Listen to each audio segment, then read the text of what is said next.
Fox Sports. We are Black Horse. We are Detroit. Tigers baseball on Fox Sports Detroit is presented by Bell Tire.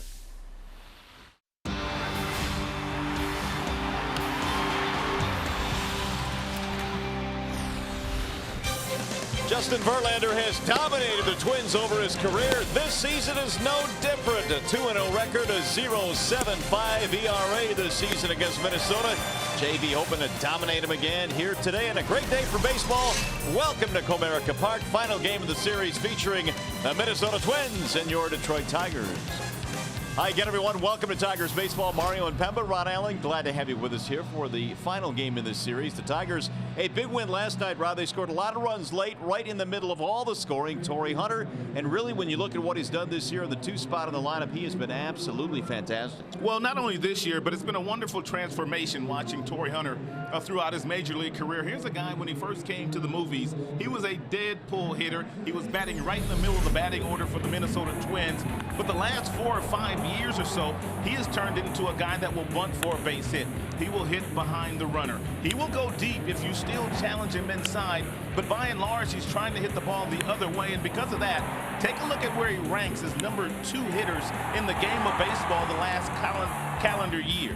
The hits are up. He scored a lot of runs. There's a ton of RBIs. The batting average is way up, and this guy has turned into a really nice find and an outstanding free agent acquisition for the Detroit Tigers this season. All right, Tigers try and close out this homestand with a win. After a short break, we'll send you back to the Call Sam Studios and John Keating.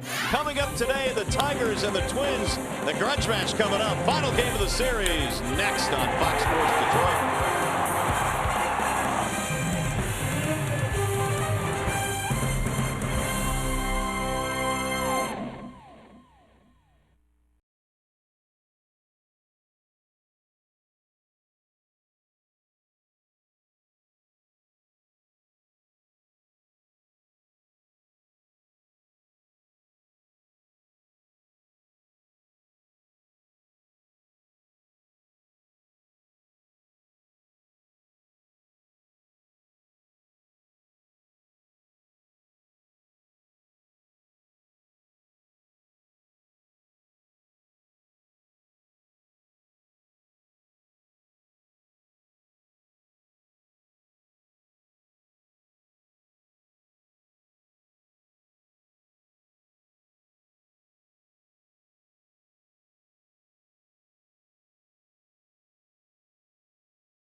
And the Minnesota Twins wrapping up this series here at the ballpark. The starting lineup for the Twins today presented by the Metro Detroit Chevy dealers.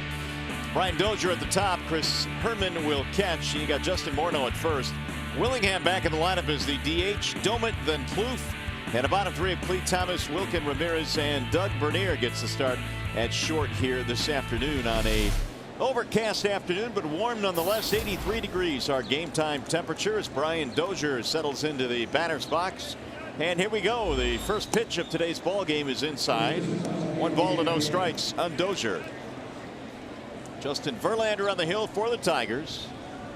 Trying to pitch the Tigers to a series win here today. Dozier sends it high and deep in left field. Down the line. It is a foul ball. You have to be careful with Dozier when you try to crowd him with fastballs inside. He has 12 homers this year, and most of the home runs have gone to left field. He's got some power in that direction. Boy, does he. But he hooked that one foul, fortunately for Verlander. Dozier has, as he mentioned, 12 homers, which is the most by a Twins second baseman since Todd Walker hit 12 back in 1998. Long time. Real long time, and he almost got his 13th. Here's the 1-1 pitch. That is fouled back out of play. 1-2 on Dozier. Verlander today is brought to you by Family Heating, Cooling, and Electrical. Verlander, good numbers against the Minnesota Twins this year and good numbers overall in his career. He checks in with 160 strikeouts, just 59 base on balls for the Tigers ace. Ooh, that pitch coming up and in. Speed. It would be nice to see Verlander go out there today and incorporate all 4 of his pitches real early in this game to see if he has all of them this afternoon. 2-2 on Dozier. Just underway here at the ballpark. A very defensive swing is popped up foul back out of play. Good breaking ball there by Justin Verlander. Do not know how Dozier made contact. He swung the bat as his knees were buckling, but still somehow able to make contact. It still amazes me that Verlander can get the kind of depth that he gets on his curveball, and he doesn't even use the seams. Seamless curveball Justin throws. Here's the 2-2 again, and it's lined into left, a base hit. Leadoff single for Brian Dozier. Let's take a look at the Tigers starting defensive alignment this afternoon. Behind Justin Verlander, Tuiasa Sopo gets the start in left field. In center field, you have the speedy Austin Jackson. You have the ageless wonder Torrey Hunter out in right field. Up the middle, they have Iglesias and Infante on the corners of the infield. It's Miggy and the Prince. And Brian Holiday getting the second consecutive start behind the plate here today. Here is the catcher Chris Herman batting in the 2 slot this afternoon. Verlander misses way outside with the fastball. 1-0. Dozier does have some speed. He has stolen 10 bases. Would not be shocked to see him take off. And now they have a favorable count for a hit and run if Ron Gardenhire, their manager, wants to be aggressive this afternoon against Justin. Opponents have been successful in 16 straight steal attempts against Detroit. That's drilled to right center field. It's going toward the gap. Torrey is on the run. So is Jackson. Neither will get it. Dozier on his way to third. They're going to send him home. Infante will hold up the relay. 2 batters into this game. The Twins have a 1-0 lead. It is usually the Twins that are trailing after the first inning. They've given up a lot of first inning runs themselves as a club, but today they jump on Justin Verlander. Herman gets himself a 1-0 fastball that is basically right down the middle, sitting on a tee for him, and he finds the gap in right center field. 13th RBI for Herman, and given the hurry up sign was Dozier, and he scored with ease without a throw, as a matter of fact. 4 doubles on the season now for Chris Herman. Justin Morneau looks at a ball outside. 1-0. Well, 2 batters in, and Justin Verlander already pitching in stress. And Morneau has been a big reason why the Tigers have had some stress in this series. He's had a huge series. He's homered. He's knocked in 4. Morneau now has knocked in 72 for the year.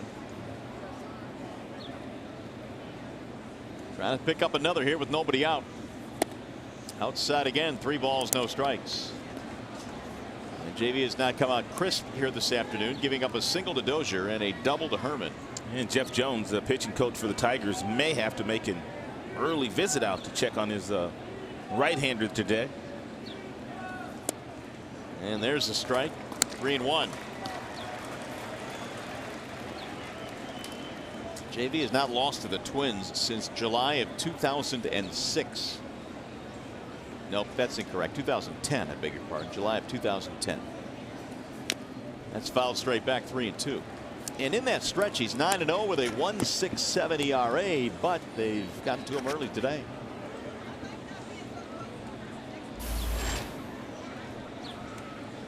Josh Willingham waiting on deck. He's back in the lineup this afternoon.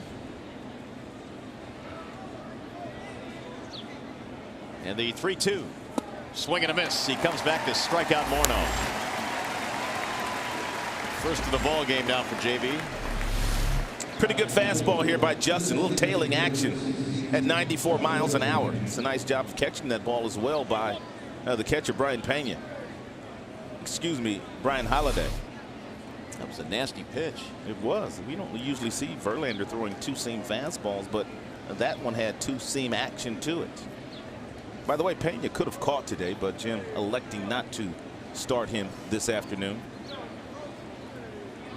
Here's Willingham, and he looks at a strike. Saw Brian walking into the clubhouse today. Looked like he was walking a whole lot better. Yeah, I saw him running around on the field, and I did not see a limp when he was out there running. Pena's done marvelous work in the absence of Alex Avila. Unlike last night, Holiday was catching Anibal Sanchez for the very first time this year. This is the third time that he has caught Justin Verlander this season.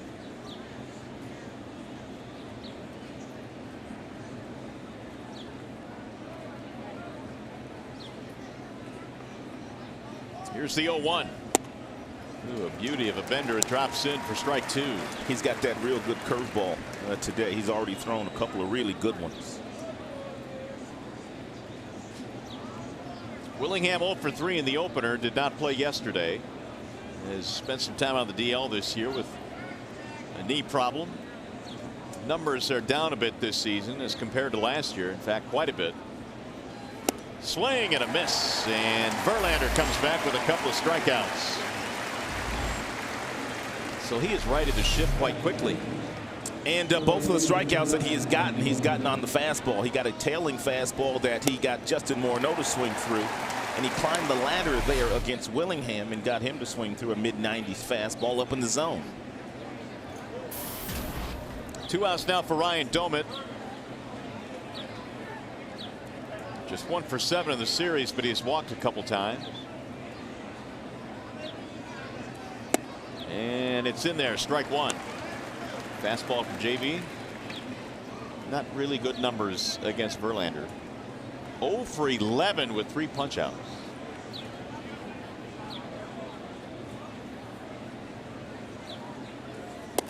Ball outside. When you total up all the numbers today, the starting lineup for the Twins have put up against Verlander in their careers just 180.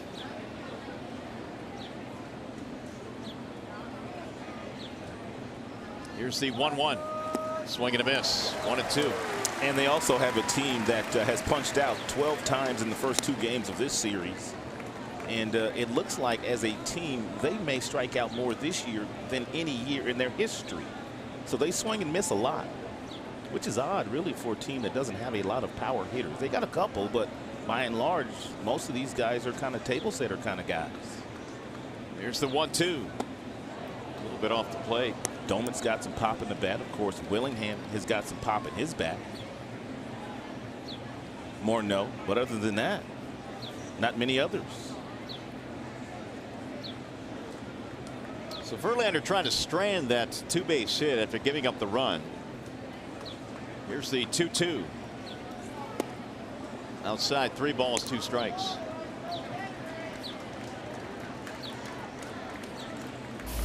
Doman batting .242. There's Trevor Plouffe waiting on deck. Final game in this series, each team with a victory. Here's the 3-2. Ground ball right side, straight at Infante, and the damage was limited. 1 run on 2 hits, 1 man left. Here come the Tigers in the bottom of the first.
Lead, 2 batters into the game. They took the lead. Torrey Hunter getting ready to take his swings. Likewise, Austin Jackson. Tigers starting lineup presented by the Southeast Michigan Ford dealers. A.J. Hunter and Cabrera, your top 3. Fielder Martinez, Tuiasosopo in the middle of the lineup. Then you've got Infante playing second. Iglesias at short. Brian Holiday is doing the catching, and they will face the left-handed offerings of Andrew Albers. He's off to a nice start. 3 big league starts this season, 2-1 record. He has a fastball that is clearly under the speed limit. It will go anywhere from 82 to 87 miles an hour. He's got the other 3 complementary pitches to go with the fastball, the curve, the slider, and the changeup. So Albers all set to go out of New Battleford, Saskatchewan. Tigers are going to have to really concentrate on driving the ball the other way today, because if they don't and they're trying to pull Albers, it's going to be a very long day for some of these right-handed batters. Albers, one of the few starting pitchers that will throw from the stretch all the time. He's 27 years old. Tigers have one of those guys too, and Jose Alvarez, who's now pitching out of their bullpen. 1 ball, 1 strike. I guess Albers did some research on guys leading off innings and pitching from the windup as opposed to the stretch, and the numbers were way better in the stretch. And so he will do that full time. 2-1. And Jackson's been on fire lately. 7 of his last 14, so he's been getting on base quite often. And usually when Jackson gets on base, he scores a run. Ooh, good cut. 2-2. Austin 5 for 10 in the series. 9 hits on the homestand now for Detroit. Trying to set the table for Torrey, then Cabrera, then Fielder.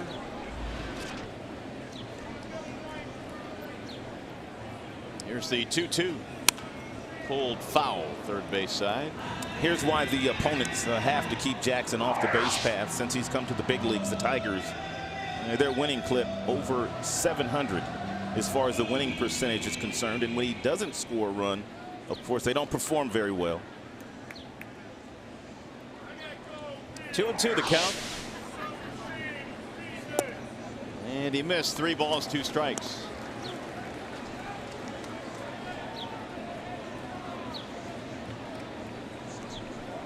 Albers originally was a 12th round pick of the Milwaukee Brewers in '04, but he wanted to play college instead at Kentucky. And Jackson spoils one back upstream. He is a very interesting story that we'll get into as the day progresses, but his opportunity here for the Twins, as you look at his minor league numbers, 11-5. He earned this call up. Yeah. He wasn't even on their radar when the season began. Here's the 3-2 again, and it's driven in the air to center. Right at Cleat Thomas, and Jackson is out, one gone. Let's take a look at the Minnesota Twins starting defense. It's brought to you by Tim Hortons. Ramirez, Thomas, and Doman in the outfield. Plouffe, Bernier, Dozier, and Morneau in the infield, and Herman, who played right field the first couple of days, now the catcher. There's Herman behind the plate. Of course, the Twins are without Joe Mauer, who was placed on the 7-day concussion list a couple of days ago. Torrey batting .307. Ball one outside. That at bat by Torrey Hunter last night against their starter. And it was a classic at bat, and it ended with Torrey doubling in a couple of runs. Waves and misses 1-1. It's funny because at the end of the year, I think you go back and you remember some of the key moments of the season, and that's one at bat that I think will stick out a little bit. There have been so many key blows delivered by Tigers hitters this year, most of them by Cabrera. There's a ground ball to third. Plouffe throws out Torrey, 2 gone. Speaking of Cabrera, here he comes.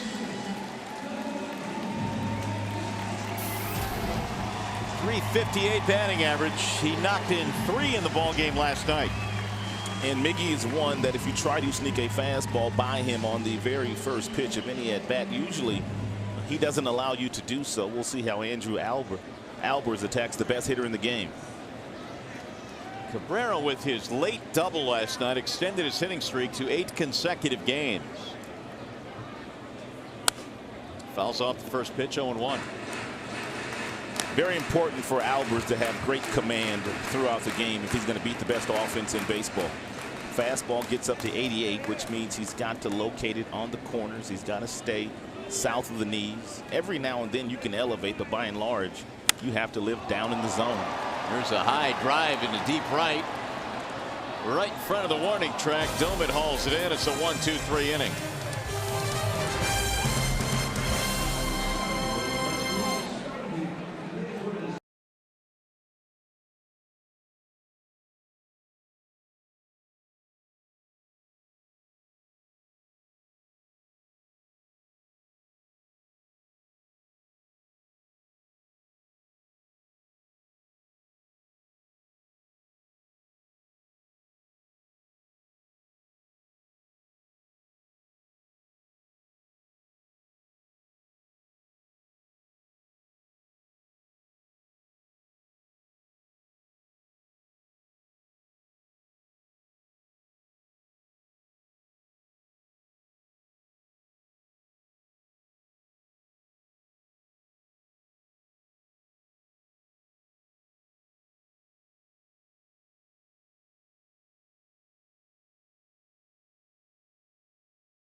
Baseball on Fox Sports Detroit is brought to you by Comerica Bank, a part of Detroit and the community since 1849. Ram Trucks now get a great summer deal on a Ram truck at the Ram Summer Clearance Event. And by Capri Sun, no artificial colors, flavors, or preservatives. Back here at the ballpark on our way to the second on a nice day for baseball here in the Motor City. Temperature in the low 80s. And the Tigers and Twins getting together here for game 3 in the series. Verlander back to the hill, missing outside. 1 ball and no strikes on Trevor Plouffe. Twins a run on 2 hits. Tigers no runs, no hits. There's a high, towering fly ball to center. Jackson under it. 1 out. We'll bring up Cleat Thomas. Well, early on, it was looking like this might be a bit of a tough day for Verlander. 2 batters into the game, 2 hits. They had a run. Made a nice adjustment. Started commanding the fastball a little bit better. He gave up a hit on a breaking ball. He also gave up a hit on a fastball that was right down the middle to their number 2 hitter, their catcher, Herman. But after that, he was able to make some adjustments and locate the fastball a little bit better. Which always seems to be the key, isn't it, on anybody's fastball, Verlander's or anyone else? Everything works off the fastball. You command that first, then you get to some of your other pitches. Drill to right field, sinking, and Torrey will play it on 1 hop. Here is today's high-speed stat, and it's brought to you by Charter Internet. And, of course, everything gets going with the Tigers starting pitching, and this is post-All-Star break. Verlander checks in 2 wins, 3 losses, but the ERA is okay. Maxwell in the middle, 5-0 with a 1.69, and Sanchez 4-1 with a 1.51, having tremendous second halves. And you know Fister, well, he's a pretty good second half pitcher himself. Sanchez last night was fabulous once again. There's a ground ball towards short. Iglesias gets in front of it to second one, and that's all they'll get. Nice job there by Iglesias. By and large, we have watched him since he's come to the Tigers, and it seems like he's always in a hurry to do everything with those quick feet, those quick hands. But he knew he was only going to get 1 out here, so he got over there, really took his time, and made sure he gave Infante a nice feed just to get the 1 out. Didn't force the issue there. We haven't seen him a lot, Rod, but it appears he seems to be one of those guys that likes to get in front of the ball if he can, as opposed to backhanding. Yeah, I think because he wants to make sure if he doesn't field it cleanly, we've seen him field just about everything cleanly, it will stay in front of him. And with the quick hands and his flip across the diamond, he'll still have a chance to get that base runner out. Doug Bernier, the batter, with 2 outs. He has been awfully fun to watch, though, at that shortstop position in the little time we've had him. Bernier batting .216. Takes ball 1 inside. First start in the series for the Twins shortstop, former Colorado Rocky. In fact, spent 7 seasons in the Rockies organization. Keeping a close eye on Wilkin Ramirez.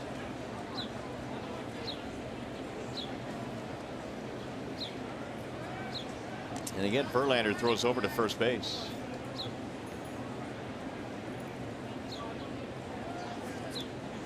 Here's the stat we talked about a little bit earlier. The Tigers have had trouble holding runners and throwing them out. 16 of the last 16 attempts against Detroit have been successful. That has popped up. Foul ground. Prince has room. And that is that. For the Minnesota Twins, no runs, 1 hit, 1 left.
Twins on top early in this one as we go to the bottom of the second. Prince Fielder will start things off for Detroit. It'll be Fielder, Martinez, Tuiasosopo facing left-hander Andrew Albers.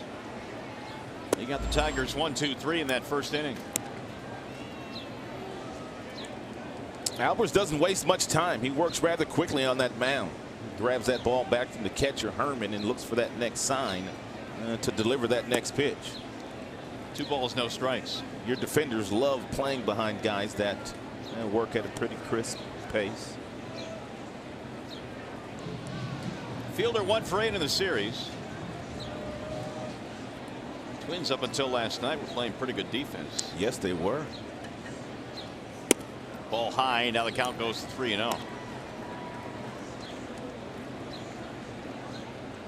5 hits on the homestand for Fielder. There's Victor waiting on deck.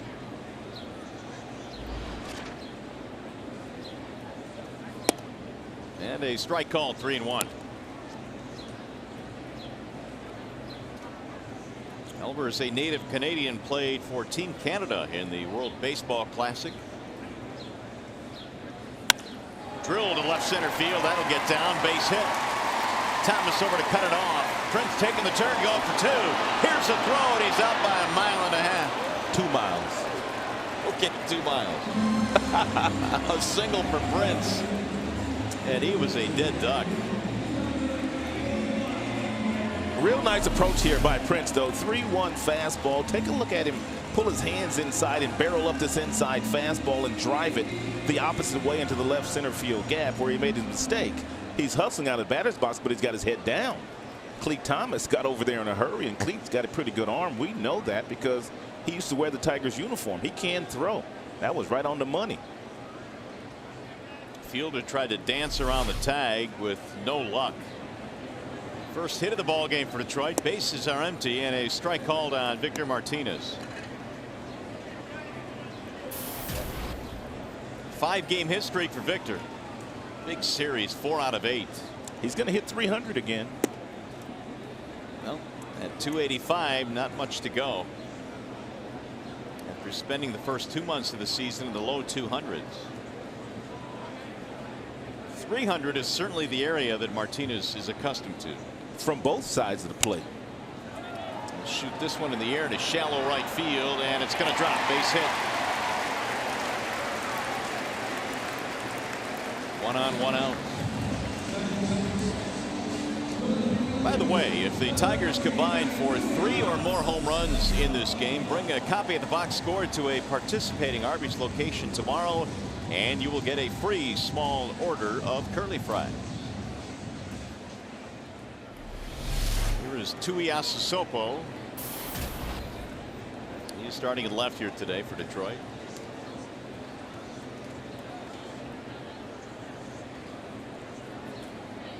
Back-to-back singles for the Tigers here in the second, but the throw out of Fielder at second base looming large. And Matt looks at a strike, 0-1. We were talking about the lack of fastball velocity for Albers. Terry Francona said after Albers beat the Indians, he dominated us today with a fastball that never even touched 90 miles an hour, which is something you don't see very often. I mean, absolutely dominated. It's all about location. Already of the 23 total pitches that Albers has thrown, 90% of those have been fastballs. So he works up, he works in and out, up in the zone, he works in and out at the bottom of the zone. He threw a 2-hit complete game shutout against the Indians.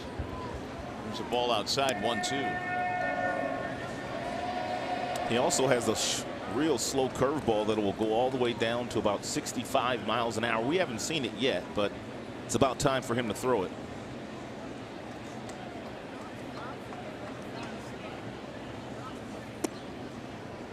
Did he go? They were asking for the appeal, but will not get it. 2 balls, 2 strikes.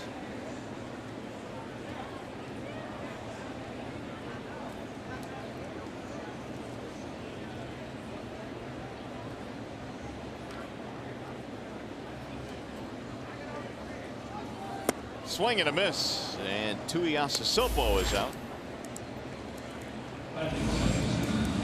He threw him that slow breaking ball that he missed with, and it was a check swing by Tuiasa Sopo. Then came right back with a fastball at about 86 miles an hour. He got Tuiasa Sopo to swing right through it. First strikeout of the ball game for Albers. Here's Omar Infante.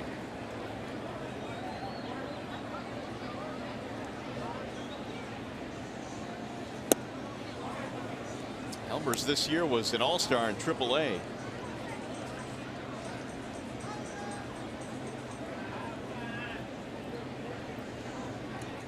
Big numbers in the minor leagues. And so far so good at the major league level through 3 starts. 1 ball and 1 strike.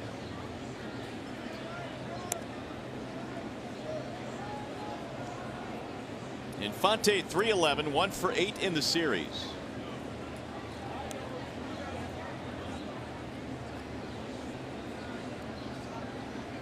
Tigers have Martinez at first base with 2 outs.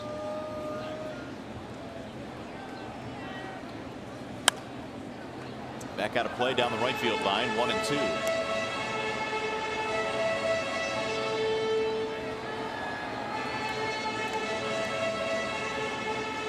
Seven years of age, Andrew Albers.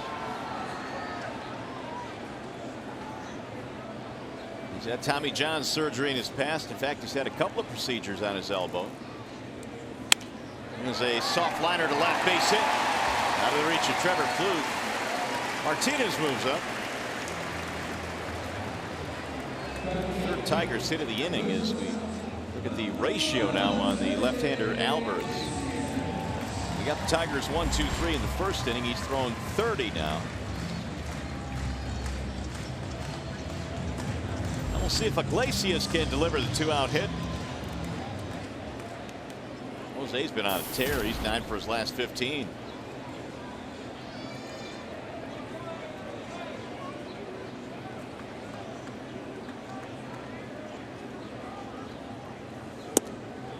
In for strike 1. Pretty good homestand for Iglesias. In fact, he's 4 for 7 in this series. His average now jumping up to 324.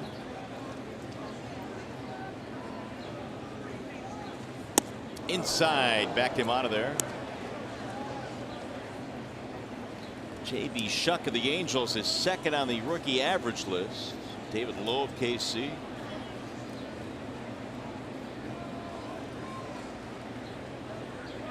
Certainly, if Iglesias is able to continue this season through September, really good chance of winning the Rookie of the Year.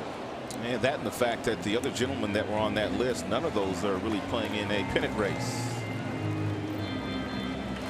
That'll give Iglesias an opportunity to play on the big stage, play every day. 1-2 the count.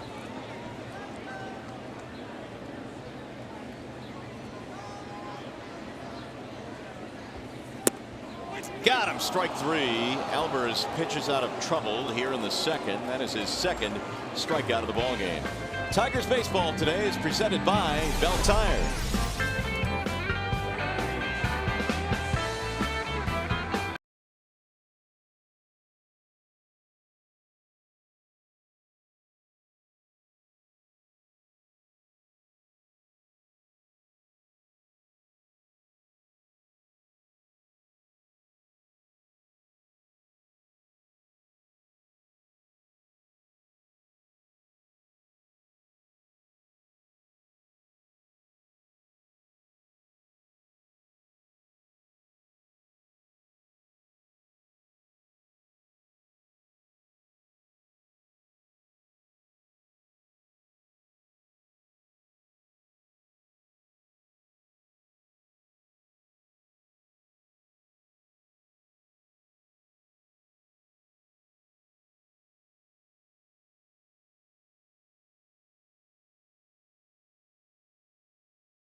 Justin Verlander's had a lot of success over the Twins over the years. Right now he trails 1-0 as we go to the top of the third. A 2-0 record this year against Minnesota. Gave up a run 2 batters into the game, but after that has been able to slow him down. Brian Dozier stands in here to lead off the third. Dozier, Herman, and Morneau facing the right-hander. Ball up and in, 2-0 the count. And Dozier got himself a hanging breaking ball when he came up in the first inning and singled sharply in the left field. Came around to score on the Herman double. Here's the 2-0. In for a strike. 2-1 on Dozier. Brian's from a very small town, Fulton, Mississippi. In fact, it's a town of about 4,000 people. That's it. So to have someone come from that small of a town get to the big leagues, quite an accomplishment. Drive this one in the air to right, shallow right, and Torrey comes on to make the play. 1 out. It'll bring up Chris Herman.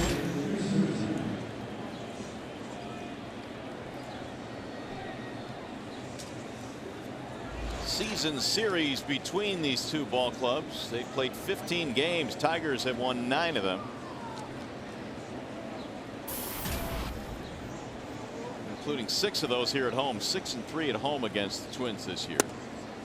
There's strike 1. Herman doubled in a run in the first inning. Got himself a nice juicy fastball and drove it to the gap in right center to knock in a run. Skies this one to right field. Torrey's been busy early on in this one. He'll run that one down. 2 gone. Time for a game break now. We check in with Justin White.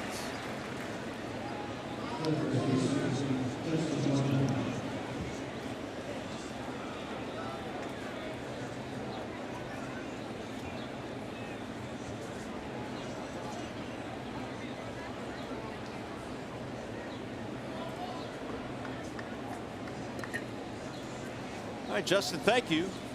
There's a wave and a miss by Morneau, and that Saturday matchup is going to be dynamite. And my buddy Rod Allen will be calling that game as well for Big Fox. He'll be the color analyst. I'm looking forward to that. It's not often you get those kind of matchups during the course of the season. Both guys started the All-Star game in New York. Of course, Max for the American League, Harvey for the National League. Both power pitchers. This should be a lot of fun. There's the 1-1 pitch. Driven in the air to left. Tuiasa Sopolo is under it, still drifting to the warning track, and it's a 1-2-3 inning. We go to the bottom of the third.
The game presented by the new quarter pounder BLT. Using your cell phone, text Tigers followed by a space and the player's uniform number to 37338, or if you prefer, vote online at foxsportsdetroit.com. Well, the Tigers down by a run here. Come to the plate in the Bottom half of the third, it'll be Holiday to lead it off, and Jackson and Hunter facing Andrew Albers, who throws a strike. And I guess we should get into the story about Albers. I mean, this guy, Rod, has gone through a lot just to get this opportunity with the Minnesota Twins. Never gave up that dream. And here's a guy that drove across the country a couple different times and chasing workouts. Uh-oh, swinging a drive deep into left field, way back and gone. It's the first big league homer for Brian Holiday. And he got every bit of that one. I mean, every bit.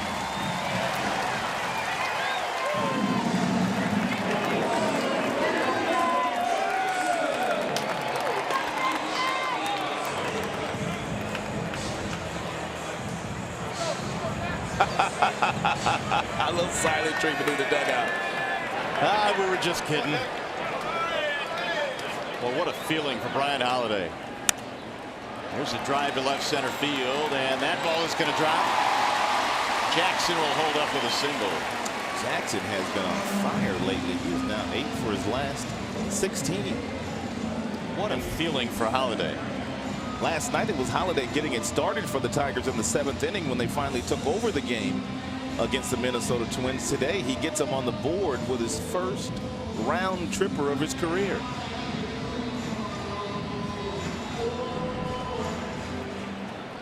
First big league RBI as well. Jackson gets his 6th hit in the series. Here's Torrey Hunter.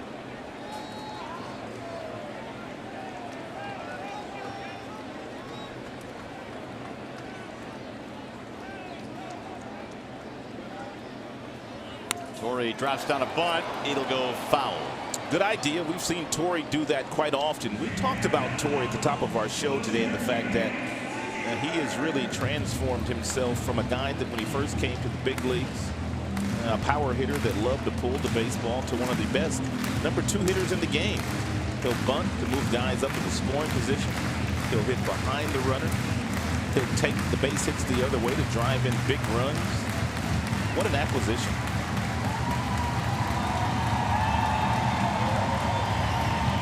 What a complete hitter Torrey has turned into. 37 years old, playing like he's about 28.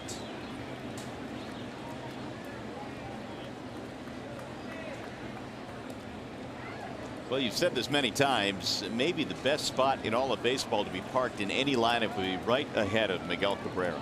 And with Austin Jackson on base, even though Jackson doesn't run all that often, there's still that perception that he will run. Therefore, if you're batting second, you get a heavy dose of fastballs. Torrey's always been a really good fastball hitter.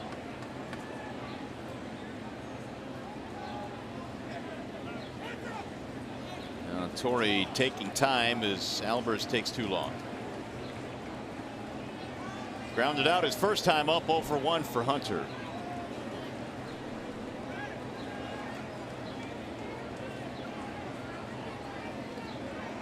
Huge hole on the right side of the infield where Torrey Hunter's gotten so many base hits this year, with Jackson being held on at first. Pushing a bunt back to the mound. Albers will take the sure out at first base. Here's what we were talking about regarding Torrey since the beginning of the 2012 season. Batting in that #2 spot. These are MLB ranks, not just the junior circuit. You can add in the senior circuit as well. No one better, really. Well, he has advanced the runner into scoring position. Now a chance for Cabrera to knock him in. Yeah, they got an open base here, but apparently they're going to pitch to Miguel Cabrera with all his lofty numbers, hitting with runners in scoring position.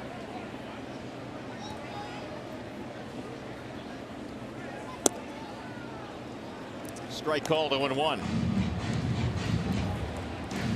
Miguel hit a ball to the warning track in right field in his first at bat, and here are those numbers with men in scoring position. 431. Told you that Miguel will not try to pull Albers unless he forces him to by throwing something inside. By and large, Miguel will try to take him the other way, just as he did his first time up. And he almost took him out of the ballpark. Batting .357, 123 RBIs now for Miguel. He is on pace for 158. And if he were to land at that number, it would be the third highest RBI total in a single season in Tigers history.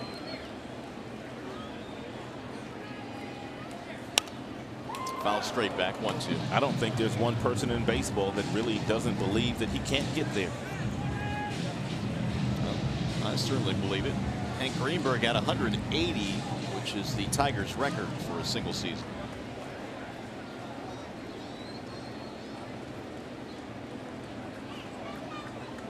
One and two the count.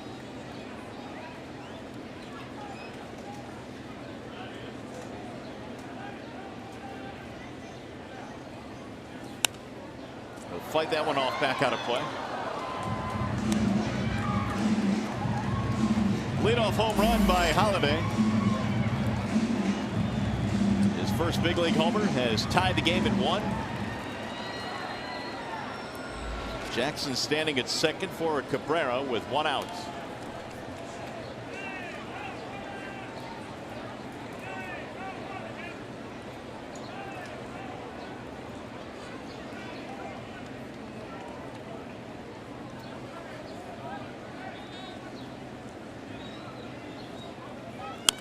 Grounded foul, third base side. Talking about Albers before that Holiday home run. After being released by the Padres, he went on to play independent baseball. And then decided he was going to drive from his home in Saskatchewan to both spring training in Arizona and Florida. He drove by himself to get these tryouts, and finally he was able to hook on with Minnesota. In a 2004 Buick LeSabre. He put some miles on it, that's for sure.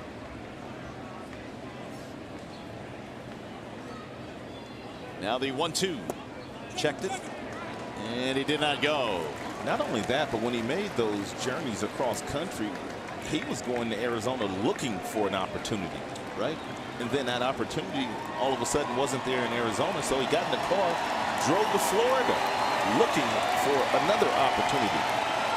He got to work out with the Minnesota Twins, and they like what they saw despite the fact that he didn't throw hard. Here's the 2-2. Swing and a miss, struck him out. Well, he got Cabrera that time. 2 gone. Hey, ride your motorcycle to Comerica Park and see the Tigers battle the Oakland A's on August 28th at 7:08. Get free motorcycle parking and a Tigers Bike Night t-shirt with a special ticket package. Visit tigers.com/bike night to order. Now Prince Fielder with 2 outs. Third strikeout for Albers. Fielder looks at ball 1 high.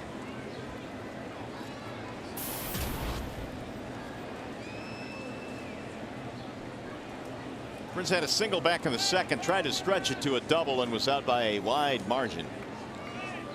20 home runs for the Prince. 8th consecutive season he's hit 20 or more homers.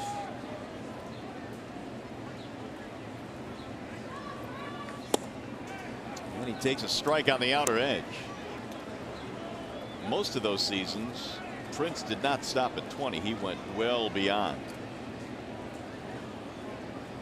50 with the Brewers several years back in 2007. 50 or 50? I beg your pardon, 50.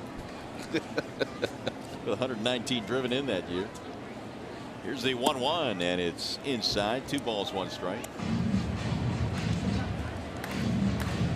Tigers looking to take their first lead. They've tied it up here in the third.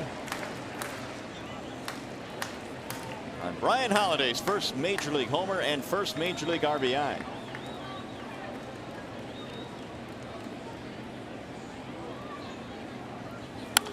Drill down the right field line, base hit. That'll get a run in. Fielder with a 2-out RBI single. The Tigers get it done again with 2 outs. Prince Fielder basically today is 2 for 2, and he's taken the same fastball and done 2 different things with it. This same fastball he got his first time up, he hit this one to right center field. This time he gets the fastball inside, he turns on it down the right field line. excuse me, first time up he went left center on that same fastball. So he's got the same fastball, but he's hit it in two different spots. That'll be his 88th RBI. Another 2-out run. Tigers, all the runs they scored yesterday came with 2 outs. This time Jackson comes around to score. Martinez takes one on the outer edge, 0-1. Well, when Jackson gets on base, good things happen since he's come to the big leagues. And their winning percentage is above 700 as far as the percentage when Austin touches home plate. Here's the 0-1. In the air, shallow center field. Clee Thomas coming in to retire the side. Tigers, however, get a couple of runs. The first on the first big league home run for Brian Holiday. 2-1 Detroit.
The Tigers have taken their first lead of the afternoon. Lickety split, as a matter of fact. 2-1 is our score.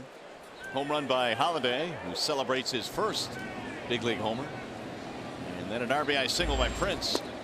Verlander goes to work with his first lead of the day. Josh Willingham starts it off. Willingham, then Doman, and then Plouffe. And JD now has retired 9 of the last 10 he has faced. Here's the 1-0 pitch.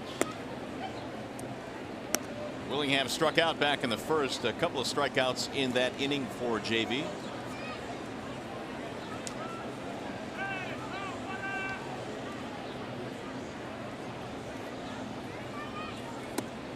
Ball inside, and now 3-0.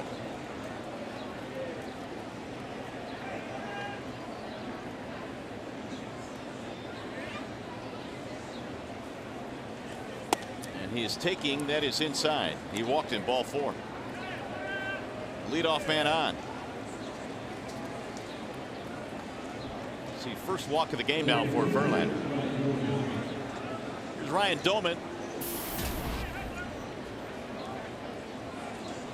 Justin came in with some really gaudy numbers at home over his career. He's 41 over the 500 mark at home. 71-30 at Comerica Park lifetime. And the bunt is popped back into the seats. He's been the best pitcher in baseball for quite some time. 200 innings every year. Back-to-back strikeout titles. Cy Young MVP just a couple of years ago and finished second to David Price in the Cy Young voting last year. So he's been awfully good. Dropped that one in nicely. Breaking ball, 0-2.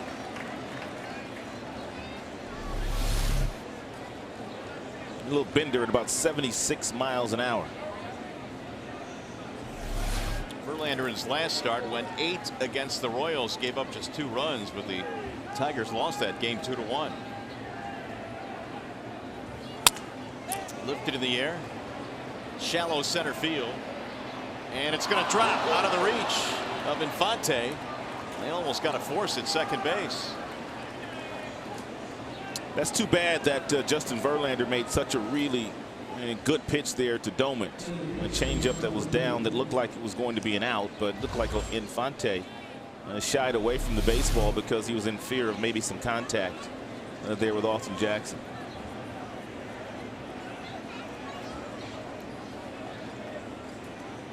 Loop single for Dozier. That'll be the 4th hit of the game now for Minnesota. 2 on, nobody out. That'll bring up Trevor Plouffe.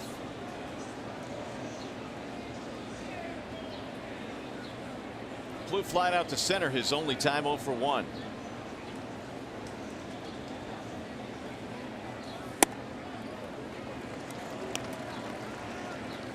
Trevor Plouffe about right now a little upset with himself. He took that first pitch fastball from Justin Verlander right down the middle. He's going to get those sliders and curveballs now on the outside part of the plate.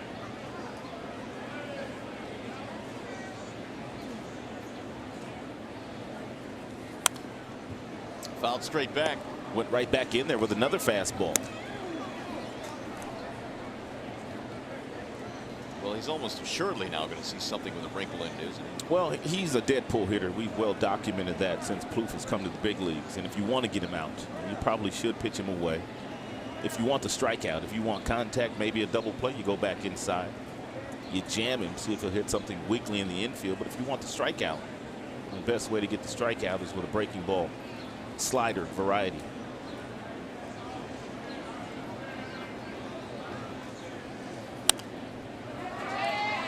Fouled back out of play. Another fastball from JV.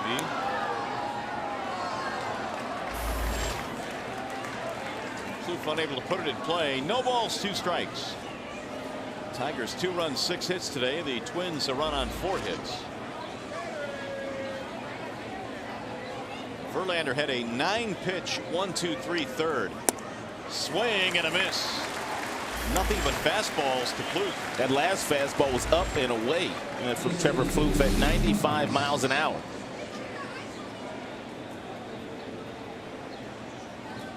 Third strikeout for JV. 1 out in the 4th, and now Cleat Thomas will stand in.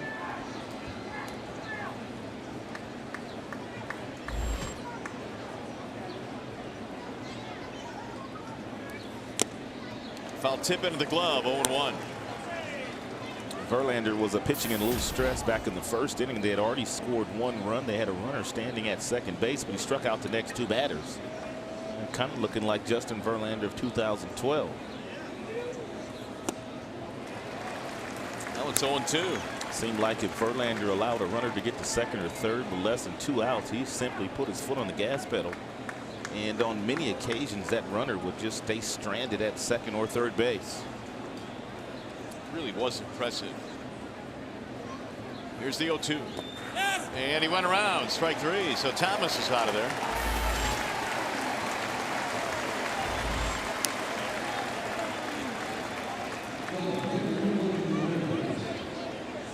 Four strikeouts now for Justin Verlander. He comes back to whiff Plouffe and Thomas, and now here is Wilkin Ramirez. 2 really good fastballs to Cleat Thomas, and then he followed that up with an outstanding slider. Ramirez reaching on a fielder's choice his first time up. Fastball in, 1-0. That last slider to Thomas stayed on the fastball plane until it got about 5 feet from home plate. Then all of a sudden, boom, the bottom just fell out of it.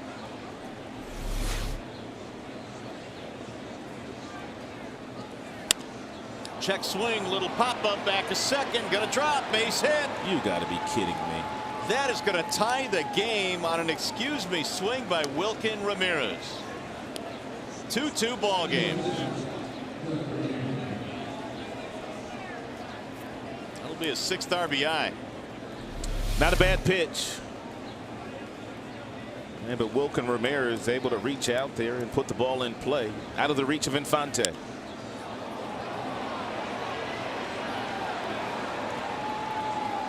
a couple of bloops in this inning. Ramirez knocks one in. Here is Bernier. And he skies one in the air to center. There's Jackson backing up. And that'll be it for Minnesota. However, Verlander gives up a run on a bloop single by Wilkin Ramirez. We'll go to the bottom of the fourth, all tied at 2.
Sports Detroit is brought to you by Arby's. Try Arby's Grand Turkey Club today. Arby's, slicing up freshness. And by Bell Tire. Get the lowest tire price, period. Bell Tire. Overcast afternoon here in the Motor City. The Tigers and Twins all knotted at 2 runs apiece. A bloop single off the bat of Wilkin Ramirez. A check swing single ties it up.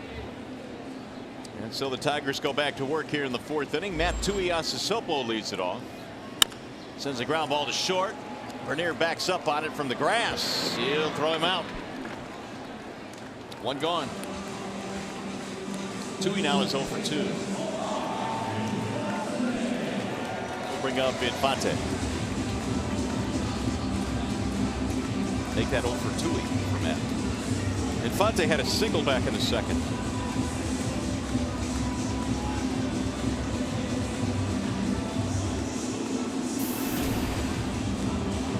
.313 average now for Omar.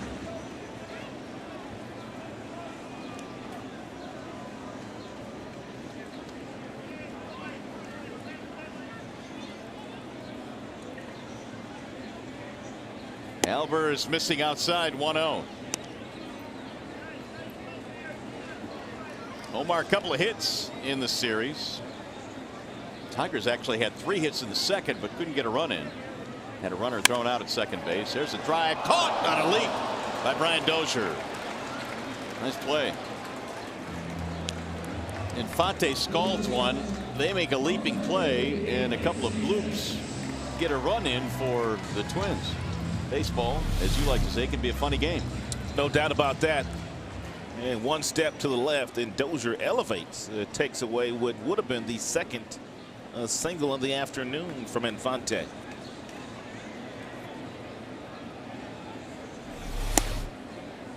There's a ball high to Iglesias.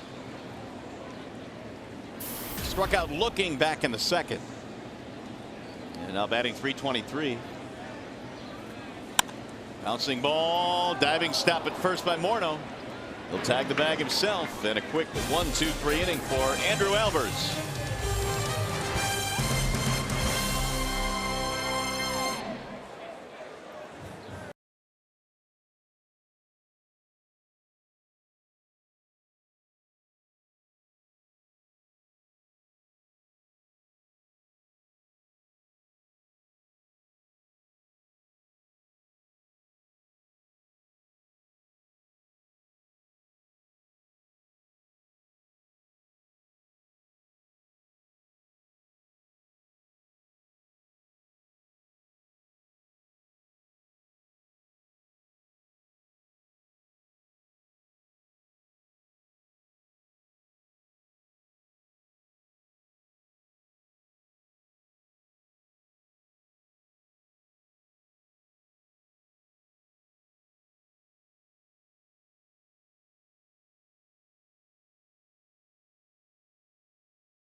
This series, and we want to take a look at JV's seesaw season, and it really has been up and down when you look at some of the numbers so far this year. Verlander has gone through stretches where it's been really good, and other stretches where the numbers have been elevated a bit, which is very unusual for him, because coming into this year, I don't think there was one person out there that follows the game of baseball that didn't believe that he was the best pitcher on the planet.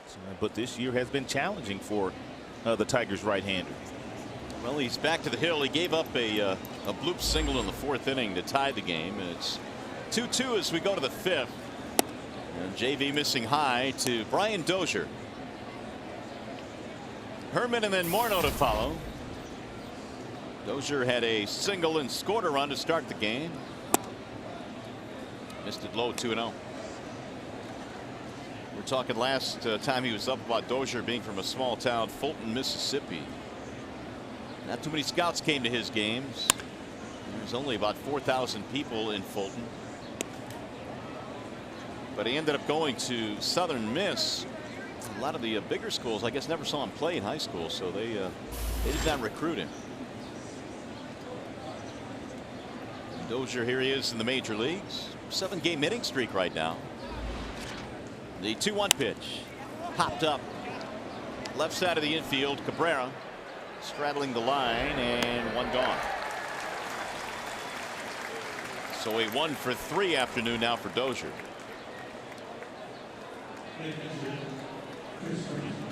Now Chris Herman. Temperature's actually gone up a couple of degrees. It's now 85 here at the yard. Herman doubled in a run in the first. He is 1-for-2. He is a University of Miami product.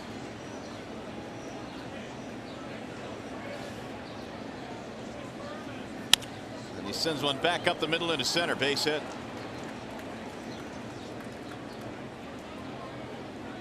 Second hit of the game now for Mr. Herman. Time for the AT&T trivia question here this afternoon. Who are the top 3 home run hitters in Twins history? The top 3 home run hitters Twins history. Justin Morneau right now is currently 4th on that list. So if you were going to guess Justin, do not do it. He is 0-for-2 in this game. Strikeout, flyout. Killer has to be on that list, right? I would think so. How can someone that was as mild and mannered as Harmon Killebrew take on the nickname of Killer? I don't know. He was one of the nicest men you ever want to meet. Maybe between the lines, not so much. He wasn't very nice between the lines. Killer was his nickname. Morneau 19 RBIs this month. Speaking of Killebrew, he is the only Twin that has a higher slugging percentage career than Justin Morneau. These may be the final days that he spends in a Minnesota Twins uniform. He is a free agent after this year, and his representatives, they went to Terry Ryan in spring training. They wanted to see if they could work out a deal for the future, and the Minnesota Twins were not ready to talk at that time. Said we'd revisit it after the season was over.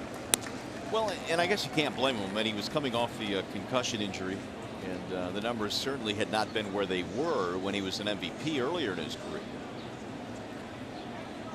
But really, when you look at his numbers and where they will be at the end of this season, they'll be pretty good. He's got 72 RBIs right now. Well, he's put himself in a position to where there's going to be some other teams that will be interested. And it's going to be up to him to make that decision on whether he wants to leave the squad that he spent the first 11 years in the big leagues with, or if he wants to go to a team that might contend next year. How much of that decision for the average big league player is based on comfort of being with an organization your entire career, as opposed to maybe getting some more money elsewhere? Not only comfort for him, but also comfort for your family. I mean, you're going to go where you're comfortable as far as your family and where they want to be. I don't think Justin Morneau is one of those guys that will chase the most dollars. He's made quite a bit of money. Full count, 3-2 on Morneau.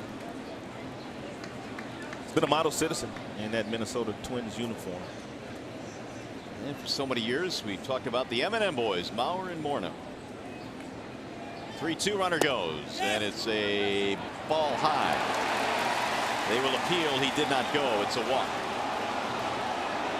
Holiday was throwing through anyway, like you should. But Morneau gets a walk.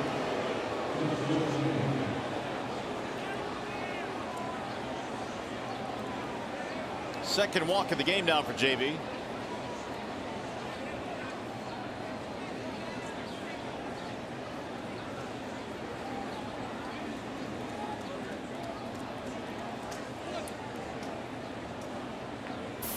Here's Josh Willingham. 2 on and 1 out. Twins trying to recapture the lead. It's a 2-2 game in the 5th. Fouled back out of play.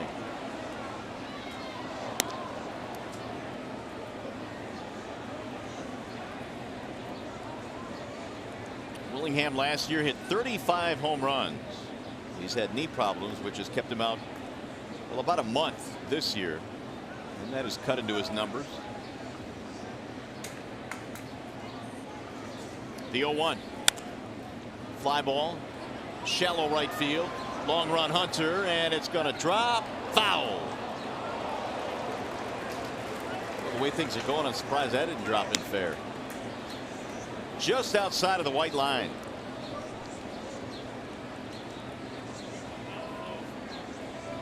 And Torrey Hunter playing well over in right center field, which meant he had a long way to go. And that one only about 4 inches to the foul side of that chalk line.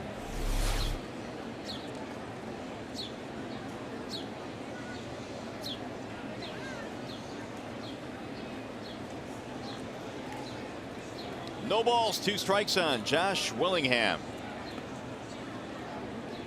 Twins RBIs today. Herman with a double, knocked one in. Wilkin Ramirez a single, knocked one in as well. Checked it, and he did not go. It's Ryan O'Nora down there at first base. 23 pitch first for Verlander. That has been his longest. He's up to 70 now.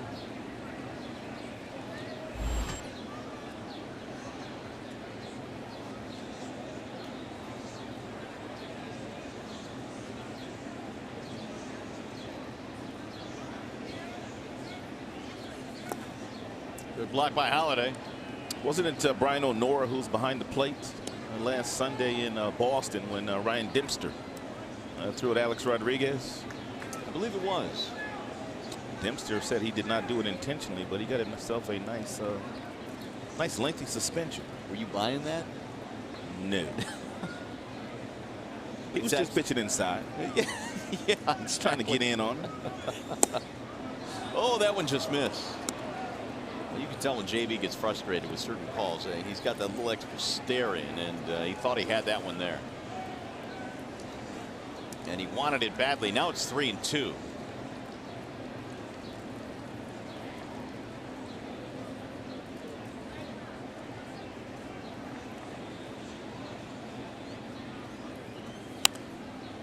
Popped up and back to the seats it goes.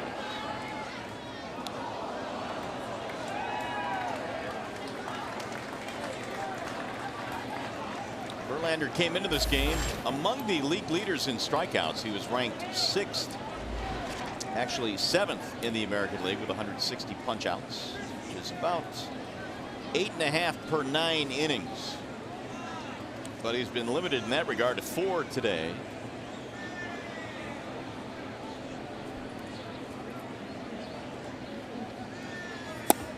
Got him, strike 3. Willingham didn't like that one.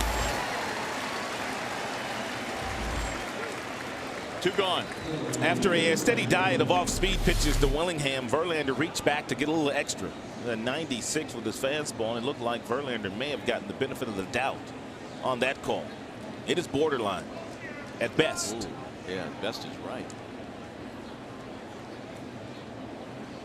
So Willingham may have gotten a call earlier in the count, but that one goes to JV, and there are 2 outs. Ball 1 to Ryan Doman. Verlander coming into today had struck out 6 or more in each of his last 4 starts. Got 5 now this afternoon.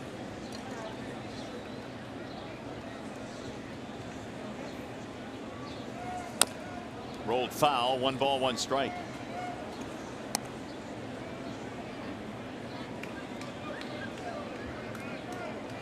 Doman a single and a ground out.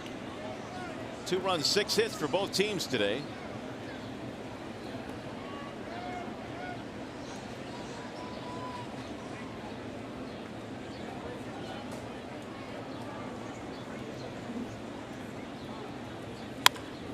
Driven high in the air, deep into right field. Hunter going back to the track. He looks up, and that ball is going to go. It's out of here. Doman has hit a 3-run shot with 2 outs to give the Twins the lead.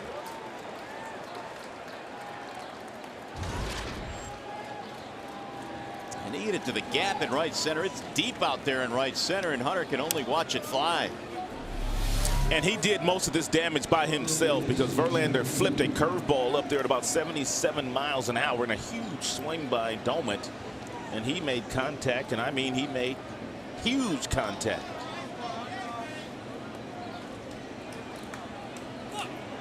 Five to 2 ball game. And Doman has just hit his 11th and just his 2nd since the All-Star break.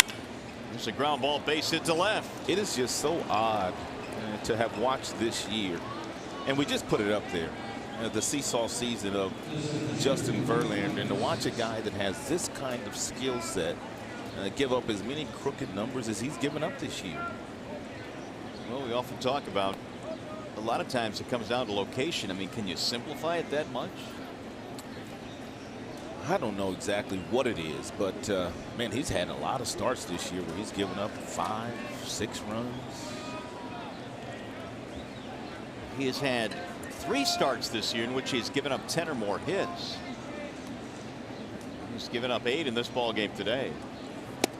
Big swing there by Cleet Thomas. 0-1.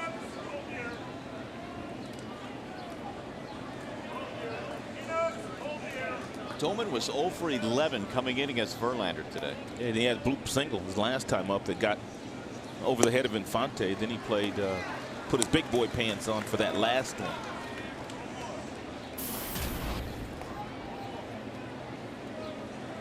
Single for 2 for Thomas.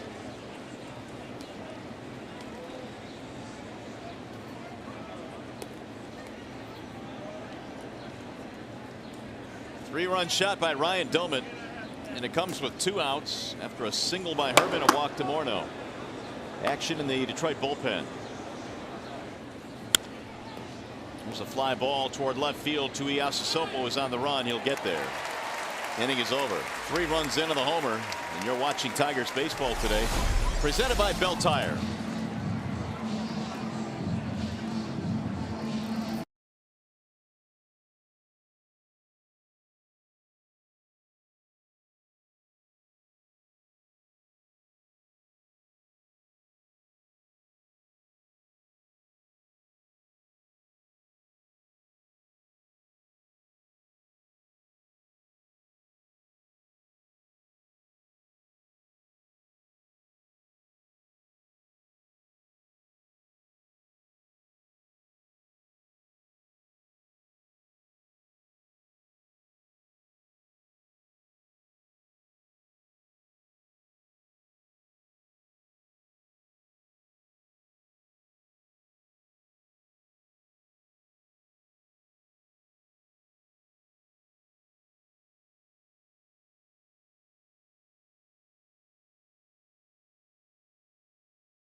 Just a few minutes ago, who are the top 3 home run hitters in Twins history? Morneau is 4th on that list. Top 3 are Killebrew, Herbeck, and Tony Oliva. Sweet swing, Tony Oliva. 220 in his career. Here are the top 5. You got Morneau and then Bob Allison. Between Killebrew and Allison, 1 through 5. A bit of a gap from top to bottom. Well, the Tigers need to go to work now. They're down by 3, 5-2 as we play in the bottom of the 5th.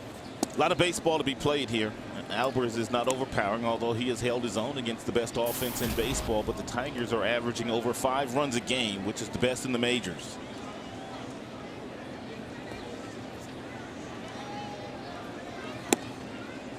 Last at bat, Brian Holiday hit his first major league home run.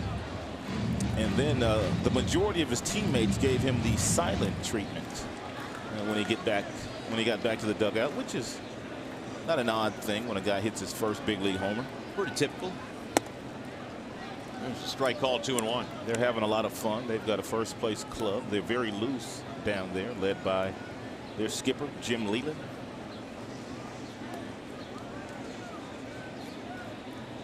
Albers ready with the 2-1 pitch.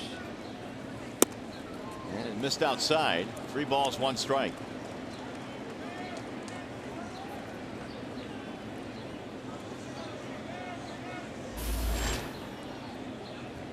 Austin Jackson, the leadoff man, waiting on deck. Here's the 3-1 pitch. Fouled back out of play. 3-2 on Brian Holiday. Here's his first big league homer back in the 3rd inning if you missed it.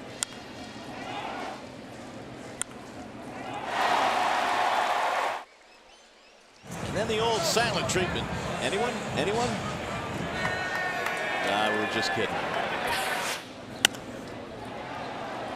That'll get down the right field line and back into the seats. Brian Holiday playing for Brian Pena today, who is out for his 2nd straight game after fouling a pitch off his toe. Although Pena could play today.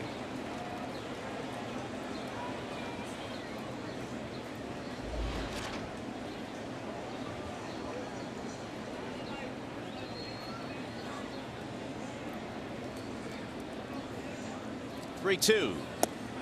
Walked him, leadoff man on. A walk to the number 9 hitter to start the inning. Now Jackson. Over the years, this Minnesota team has been one of the better visiting teams in this ballpark since it opened up in 2000. Only the White Sox have won more games in this ballpark as a visiting club. Chicago's won 63. The Twins have won 61 here. Tigers have won the majority of the games, though, this season between the 2 clubs here. 6 of 9. That'll get away from the catcher that had hit him. Yep. So a hit by pitch will put 2 runners on. Nobody out.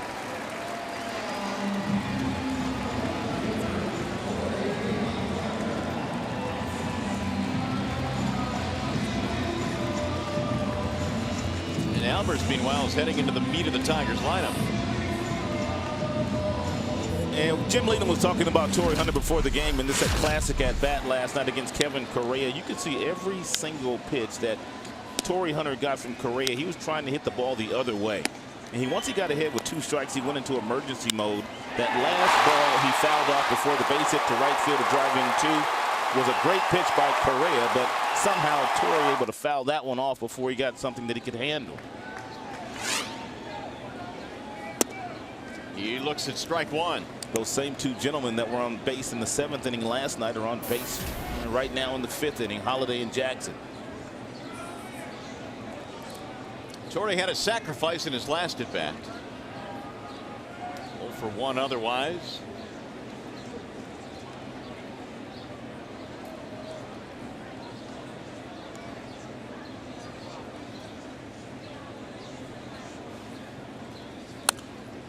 Fouled back out of play. No balls, 2 strikes on Torrey Hunter. That 2-hit game he had last night was his 45th multi-hit game of the season. Been in the top 10 in that category most of the year.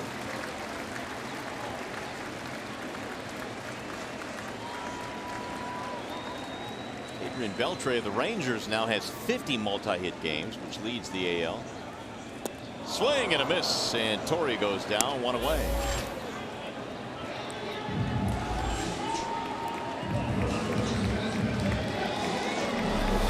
We told you that Albers stays under the speed limit with most of the pitches that he throws, and that was the case with that 65-mile-per-hour curveball that had Torrey out in front.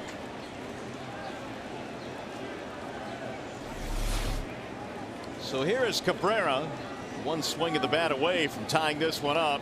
Miggy at 427 with the bases, or with runners on base.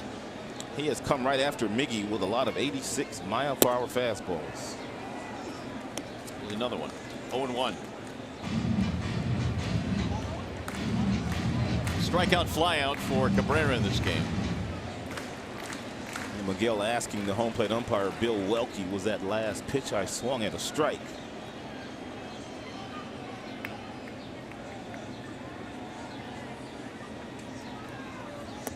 Checked it. Ooh, he went around. So says Brian O'Nora.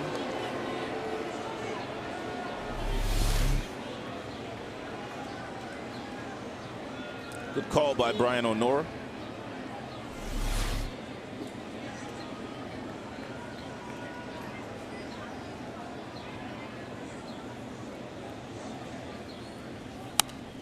Fouled away. Cabrera in his career, get this, he's played in 108 games against Minnesota in his career. He's knocked in 101 runs in the 108 games. I mean, that's just massive production. Contact to damage ratio off the charts. 123 RBIs this year overall. Again, the 0-2. Line drive caught by the shortstop. Quick flip, and they almost got the double play. 2 gone.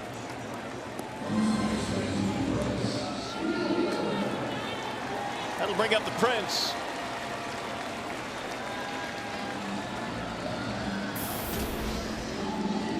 It's been a good day so far for Fielder. 2 singles and RBI. 88 driven in now for Prince.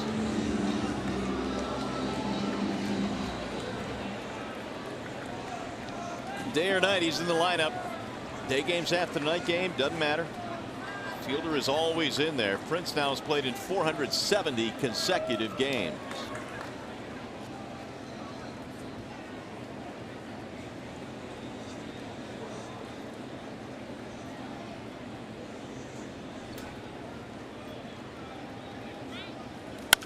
Drives one to the shortstop on 1 hop. And Bernier will tag the bag for the out. Tigers do not score. Twins have got some pretty good defense in this game. Dozier with a leaping play earlier. Big blow, the home run by Ryan Doman, a 3-run shot, and that's the difference.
to Miller time later in today's game, brought to you by Miller Lite. Tigers let an opportunity go by the wayside. They had 2 men on with nobody out in the 5th inning, but Almer is getting Hunter, Cabrera, and Fielder, and so it stays a 5-2 ball game. Wilkin Ramirez will lead it off against Justin Verlander as we go to the 6th here this afternoon. Ramirez 1 out of 2 RBI single on a check swing back in the 4th. There's a strike on the outer edge, 0-1.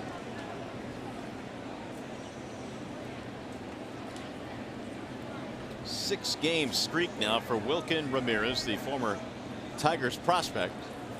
Ooh, up and in, had him backing out of the way.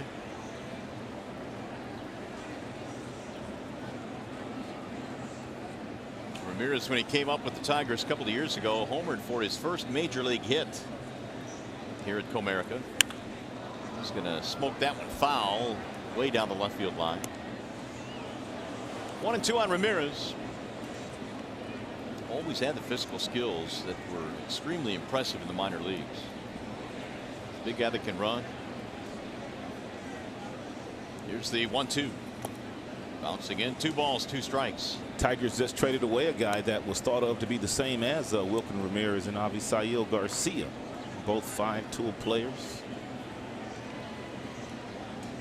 I think before it's all said and done, that trade's going to turn out to be really good for both teams. Here's the 2-2. Swing and a miss. Ramirez is out. 1 gone here in the 6th. Hey, the Tigers host the Oakland A's at Comerica Park on August 27th, 7:08 p.m. The first 10,000 fans receive a free Tigers Pitcher's Cave floppy hat. Call 866-66-TIGER or visit tigers.com. There it is. Pretty cool looking hat. It's been a while since we've seen the swinging A's. We made the first road trip of the year out to Oakland, didn't we? We did. That was way back at the start of the year. There's a strike called on Doug Bernier. Swinging A's. 2.5 back at Texas out in the West. Here's the 0-1. 1 ball and 1 strike. 5 runs, 8 hits today for the Twins. 2 runs, 6 hits for the Tigers. And both teams today have stranded 5 men.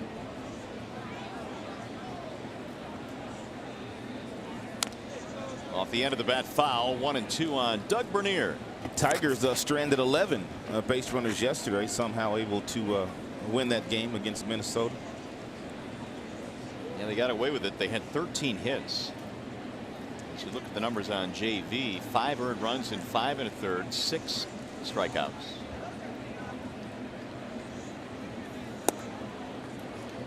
Again, Verlander with a little bit of a stare in there after that last pitch. 2-2.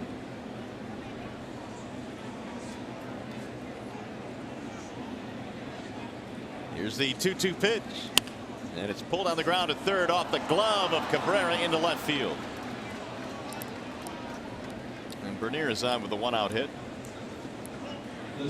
Time now for a game break. We check in with Justin White.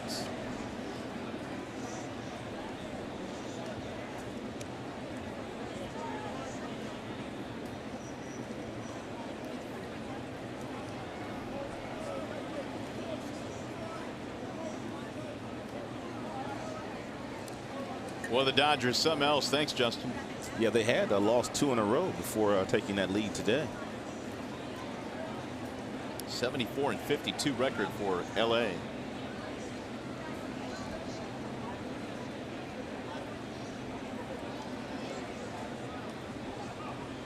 Here is Dozier.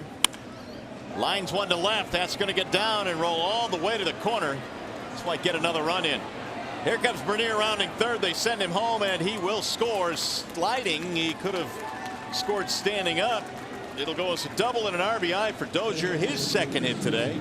Yeah, that's a fastball at 93 miles an hour that Justin tried to get in on Dozier. We've well documented the fact that Dozier is a dead pull hitter, and he can turn on a fastball, which he does. And that is the 10th hit As a matter of fact, that location of that pitch was supposed to be on the outside corner. Justin missed with his location. 52 RBIs now this year for Dozier. 28th double of the year. He looks a lot more comfortable at second base than he did shortstop. And he's hitting the baseball a whole lot better than he did last year before they sent him down to the minor leagues. And when the season was over last year in the minor leagues, they didn't call him back up. It seems sometimes, and I guess Alex Gordon is a good example of this, that comfort defensively can translate into good offensive numbers. Great point. There's a bluff to second. Herman at the plate. Xfinity high-speed pitch this afternoon so far for Justin Verlander. Top velocity fastball, 96 miles an hour. On the outer edge, a strike. Action again in the Detroit bullpen. Jose Alvarez recently called up when Phil Koch was sent down. And Al Albuquerque. Alvarez, good numbers against left-handers in limited time up here in the big leagues. Runner breaks for third, and it's grounded foul. He might have made that standing up. 0-2 on Chris Herman.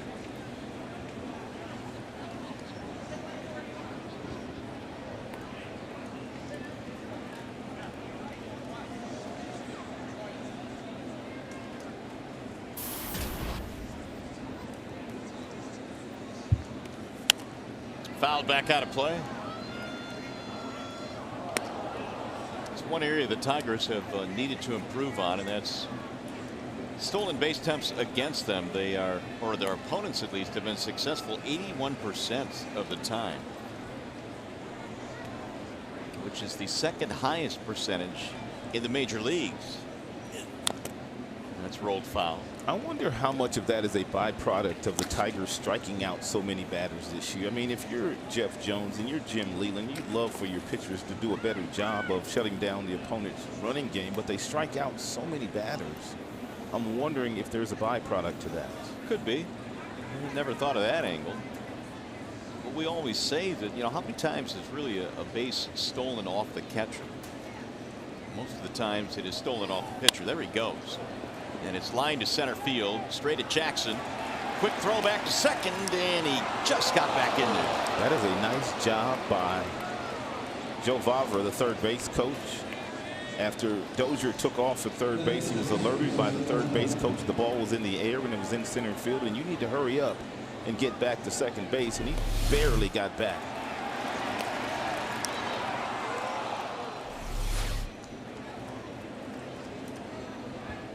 Two down for Morneau. With first base open, he will get a free pass. It'll be his second walk of the game, this one intentional. And they will go after the right-hander waiting on deck, Josh Willingham.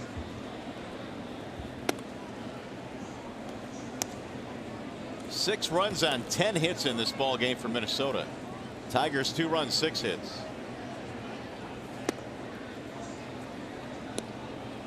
So this game today will be the 4th game this year that the opponent has gotten at least 10 hits against a start by Justin Verlander. The intentional walk is complete. Now Willingham.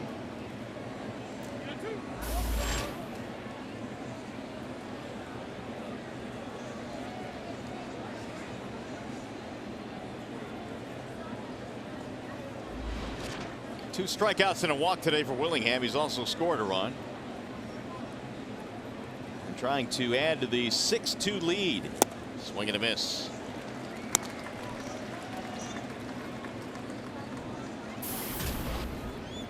.215 average this year for Willingham.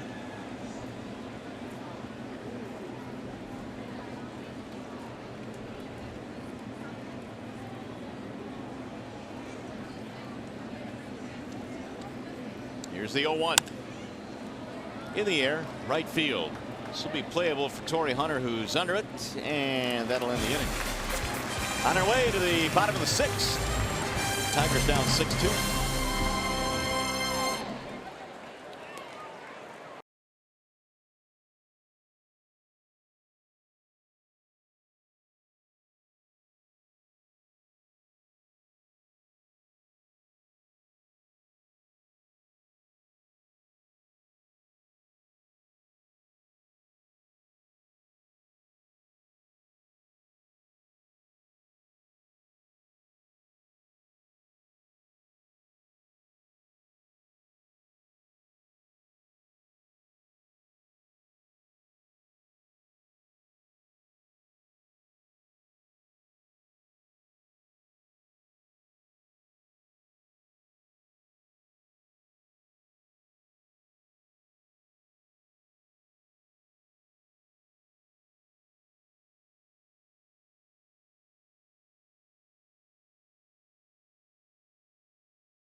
(6-2) in favor of Minnesota. Bottom of the 6th inning on tap here.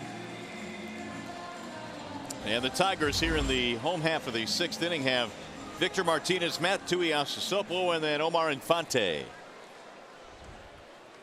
Meanwhile, Albers allowing just the 2 runs in the 3rd. That pretty much has been it. Tigers have been able to get to him a little bit. They stranded a couple of runners in the 5th but could not score. We'll see what Victor can do to start things off in the 6th. And he takes a strike, 0-1. Albers came in 2 wins, 1 loss, and an ERA that is under 2. And the Tigers hitters are getting a chance to see what the other 3 teams that he has gone up against were facing. A lot of fastballs, well located fastballs, although the velocity doesn't get above 87 miles an hour. Meanwhile, it's 0-2 now on Victor Martinez. As Albers has been quoted as saying, my best pitch is strike 1. Here's the 0-2. It'll bounce in, 1 ball, 2 strikes. Kind of reminds you of a guy like Jamie Moyer, Tom Glavine, Bruce Chen, who the Tigers just saw on Sunday, also would fall into the same type of category as far as the pitches that they throw and the velocity that they feature, as Albers does. And the 1-2. Rope foul down the left field line. Victor's just hitting everything hard these days. Flat out the center, back in 3rd, singled in the 2nd. We were talking earlier about earlier yesterday during the game that Victor may catch one of the games against the New York Mets over the weekend in an effort to get his bat in the lineup. He has been so good.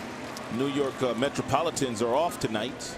And they will wait for the Tigers to get to New York for that ball game tomorrow night.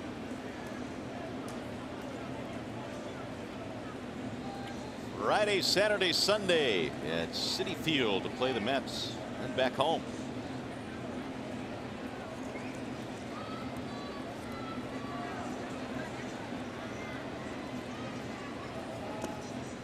Two balls, 2 strikes. We were just in the Bronx. What was it, a couple of weeks ago when we were in New York? This time we're headed to Queens. That's a different train, isn't it? I believe so. I won't be on it, that's for sure. It's the 4 train to Yankee Stadium. I'm not sure what the train is to Citi Field. We'll have to check that out. Just make sure you don't get on that 4. Head driven to right field. Got right at Doman. 1 gone. Hey, by the way, you can join us tomorrow. The Tigers head to New York to take on the Mets. Coverage begins at 6 with Tigers Live. Tigers and Mets tomorrow right here on Fox Sports Detroit. Michigan native Terry Collins, the skipper of the New York Mets. And Terry Collins once worked for Jim Leyland in Pittsburgh. Here's Tuiasosopo. Ball 1 to Tui. Strikeout, ground out for Matt, who in the first half this year was batting .329, but since the All-Star break just .167. He has leveled off a bit. That's in for a strike. 1-1.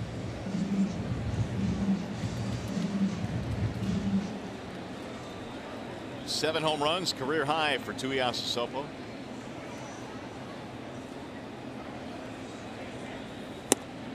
Big swing there, 1-2.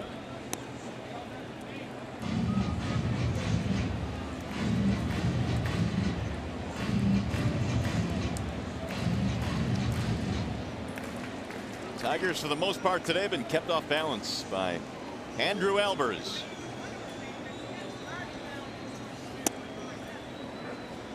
Two balls, two strikes. Since Matt has that family history in the NFL, his dad Manu was a defensive lineman with the Seahawks. Maybe I should hit him up for some fantasy football advice, or maybe advice on hitting home runs. That's down the line, and it is foul, just foul. He just got out in front of that one and almost kept it fair. It's all about pitch sequence. Albers had thrown Tuiasosopo a lot of fastballs all afternoon long. Finally, he makes a mistake with a breaking ball, and because Tuiasosopo was looking for that fastball, he was a little bit out in front of that hanging breaking ball out of the hand of Albers. Not a lot of space between that ball and the foul pole. That would have been his 8th home run. Off the end of the bat to the first baseman. That's a fair ball. Morneau steps on the bag. 2 gone.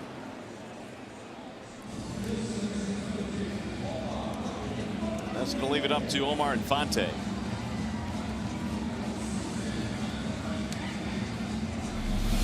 Looked like this ball was headed foul. Morneau thought as much. Tuiasosopo thought as much as well. Looked like it may have hit the cut of the grass and then bounced back into fair territory. Or a poorly placed rock, one of the two. Here's Omar. There's a strike, going 1. And here's what Tuiasosopo was looking at. You can see the English on that ball. You can see it spinning.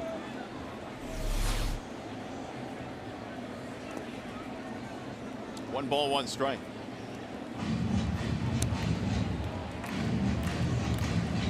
.87 total pitches now for Andrew Albers.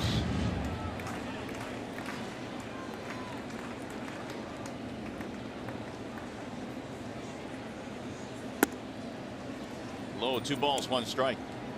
I'm telling the story about Albers, and now he had to try or get his tryout driving down to Florida. So look at his pitch speed range. He also underwent Tommy John surgery a couple of years ago, and then had to have another procedure on the same elbow. That's to the shortstop. Vernier makes a nice play, but not in time. 2-out infield hit for Infante. Good to see Omar Infante starting to move a little bit better. He spent a month on the disabled list with that bad ankle. And Vernier goes over in the hole. He backhands it. He takes his time, makes a firm throw over to Morneau at first base, but not before Infante was able to sniff out that knock. He sure did sniff that out. It'll be his 2nd hit of the day, 3rd hit of the series. And it keeps the inning going now for Iglesias.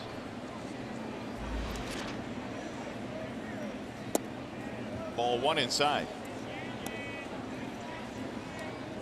Albers, I guess, Ron, has been a breath of fresh air for a Twins team that really has struggled to put a rotation together this year.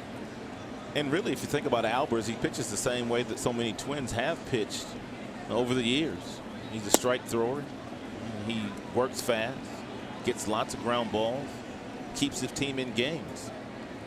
And they've had a lot of pitchers like that over the years. Very seldom have they had a dominant starter like they had a few years ago in Johan Santana.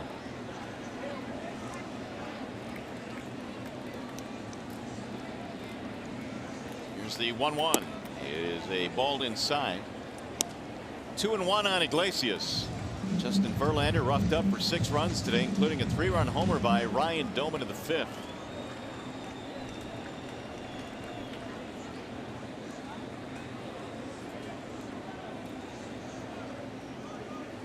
The 2-1.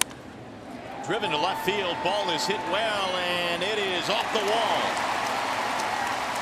Infante will go to third and stop there. It's a 2-base hit for Jose Iglesias. Tigers showing some life here with 2 outs in the 6th.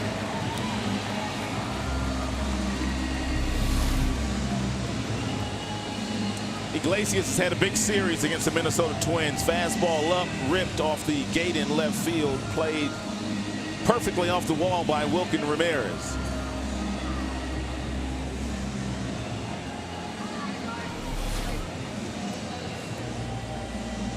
5 for 10 in the series for Iglesias. Rick Anderson comes out to give Albers a breather here. Albers had retired the first 2 batters, then an infield hit, and now a double.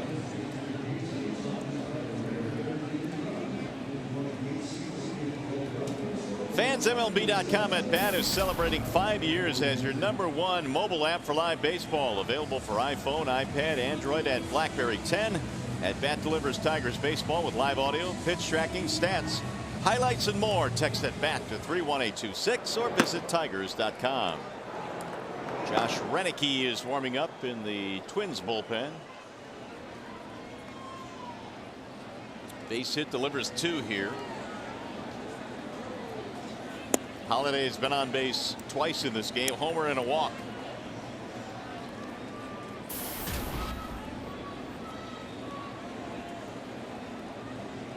First big league home run came back in the 3rd, a solo shot. Now the 0-1. 1 ball, 1 strike.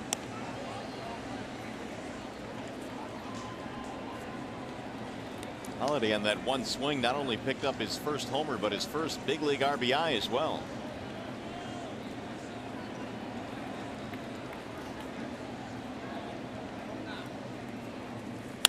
Ground ball back up the middle. Diving stop it short by Bernier, and he will throw late. That'll get a run in. Could not grab the handle, and by the time he did, Holiday beat it out.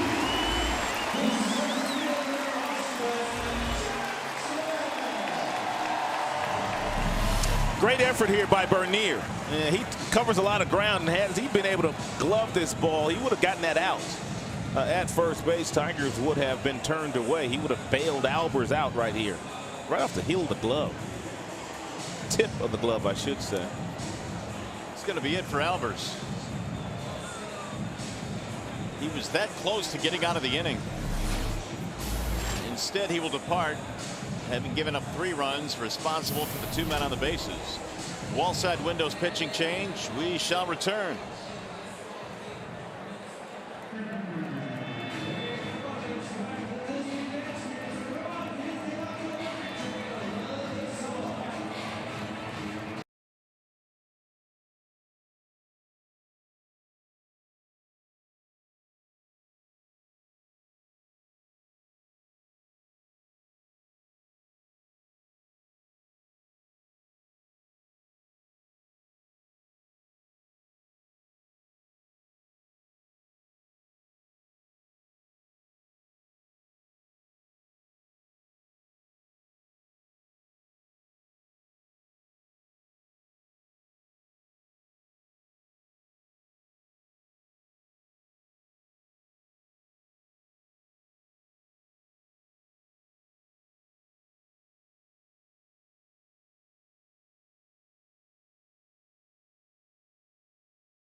Montgomery, Mario just told you that Brian Holiday hit his first big league homer. That happened in the 3rd inning here. Prince Fielder also came to the plate in that same inning, and he got his 2nd hit of the day against their starter, Andrew Albers. It was a solid single to right field. Wilkin Ramirez with a check swing.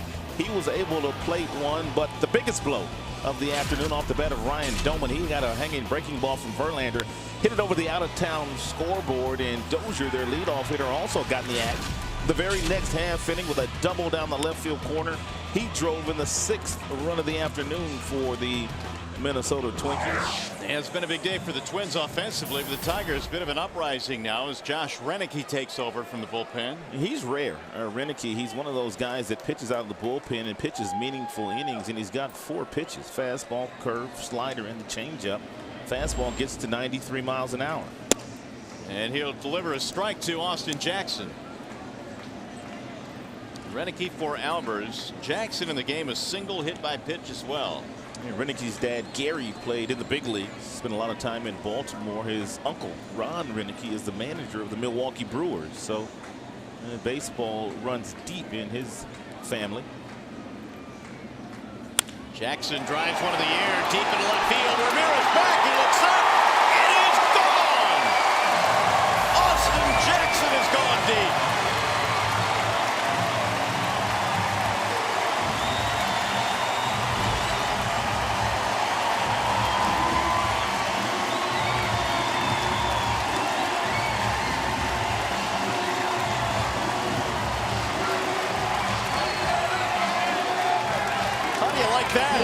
Austin Jackson gets a hanging breaking ball from Josh Renicky. It's a knuckle curveball, and he drills it into the left field seats for a 3-run homer.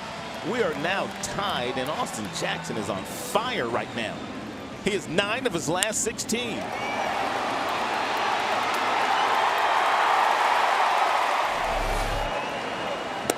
Jackson was hitting just .241 in the 2nd half.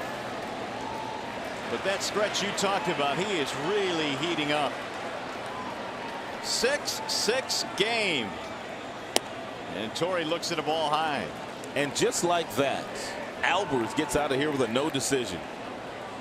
And not only that, but he is charged with 5 of these 6 Tigers runs. Ball high from Renicky. Now it goes 3-0.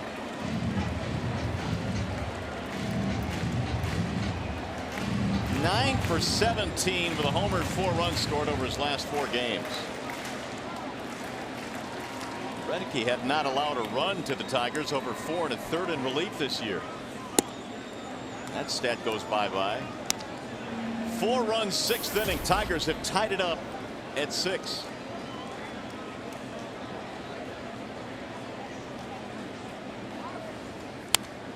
Fouled back out of play. 3-2 on Torrey. It's amazing to me how many runs this Tigers offense is able to score after 2 are out. They just don't give away their at-bats. Well, there you have it. No one better in the big leagues. 5 of the 6 runs today have come with 2 outs. All 7 yesterday. All 7. Holiday is homered in this game. Jackson is homered in this game. Verlander giving up 6, but his teammates have supported him today.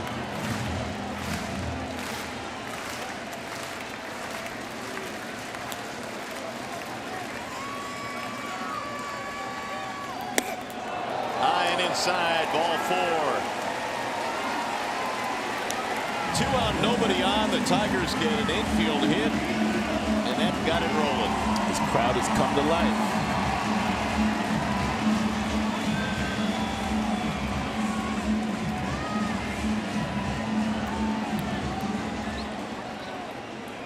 Bring up Cabrera, and Casey Fiend now starting to heat up.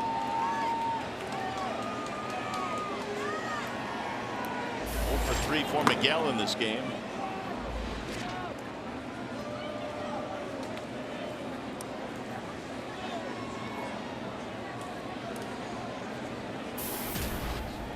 Each team now with 10 hits.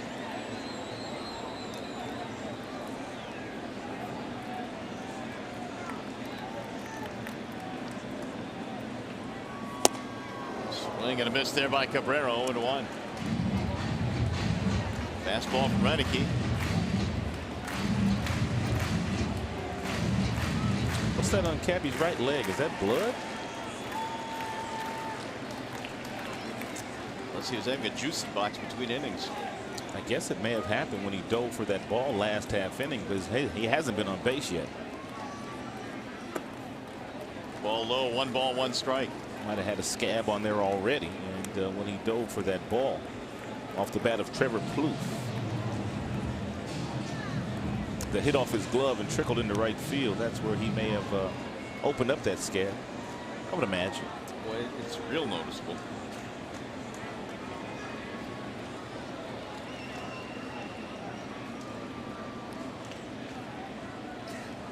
Here's the 1-1. Fouled back out of play. 1 ball, 2 strikes on Miguel Cabrera.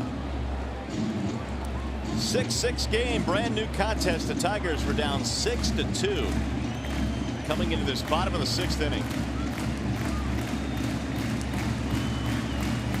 They knocked Albers out of the game. A 3-run shot against Renicky. And Verlander has new life. JV has thrown 104 pitches so far in this game.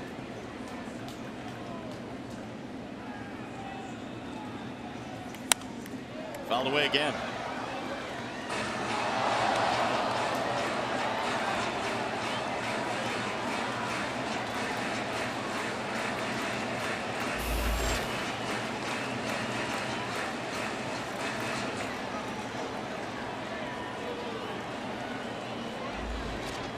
Hunter at first with 2 outs.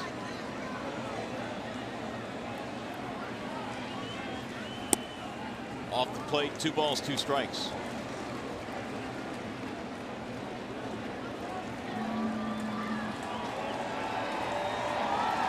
Opponents came in batting just 196 against Renicky.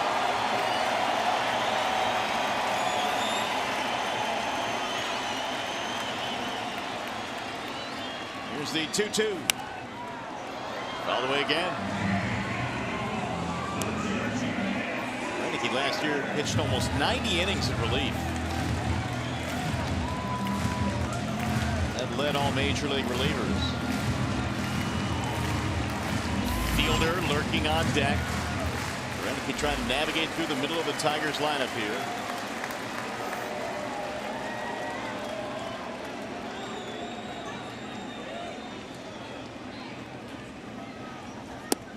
Ball high. Now it fills a 3-2.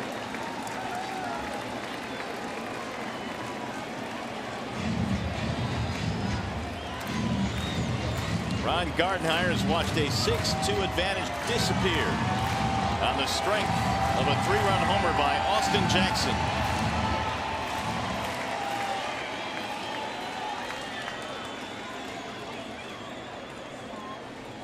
Runner going on 3-2, swing and a miss to strike him out. Inning is over. However, the Tigers able to tie it up. They get 4 runs in the inning. 3 on 1 swing of the bat by AJ. 6-6 game.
Sports Detroit is brought to you by 5-Hour Energy Shots.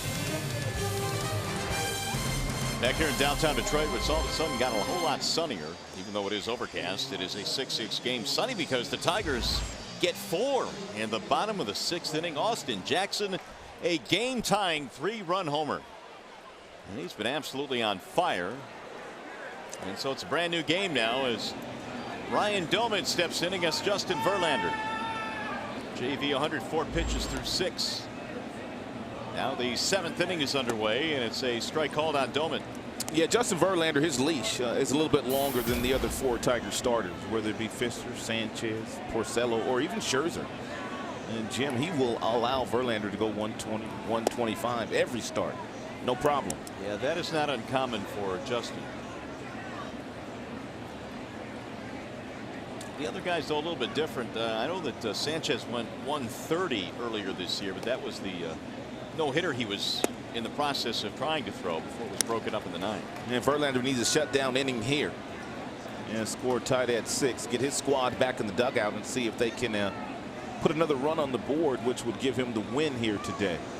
Alvarez, Albuquerque still warming in the Detroit bullpen. Doman hit a hanging breaking ball from Justin Verlander's last time up, hit it over the out-of-town scoreboard for a big homer. 3-run variety. He'll be followed by Plouffe and then Thomas here in the 7th. Each ball club with 10 hits. Here's the 1-2.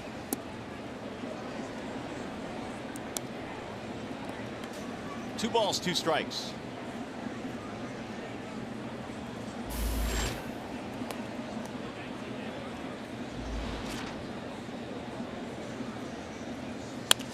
Bouncing ball second base side. Infante. Doman is out, 1 gone.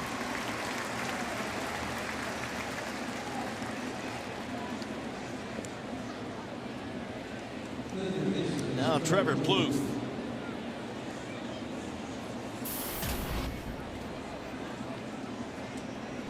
JV threw 124 in his last start.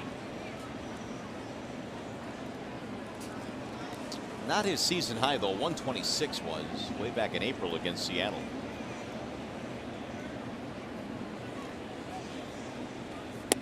Plouffe looks at a strike, 0-1.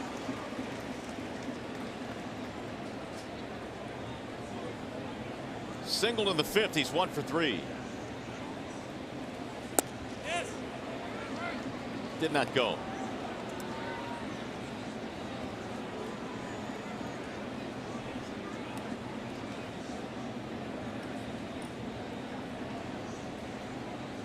Here's the 1-1. Popped up, but it's headed back to the seats, out of play.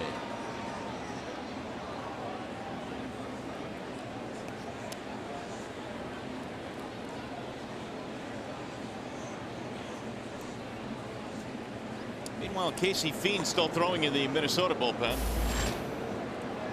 Albers started, was taken out just in time for Renicky to give up the 3-run homer to Jackson.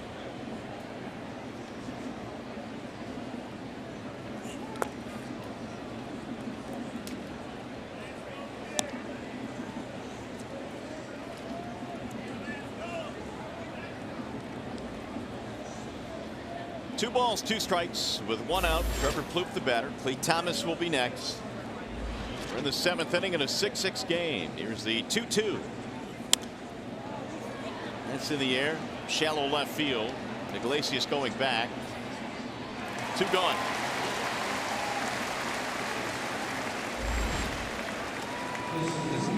Verlander has gone better than 20 pitches 3 times in this game. Pitch count up to 115 now.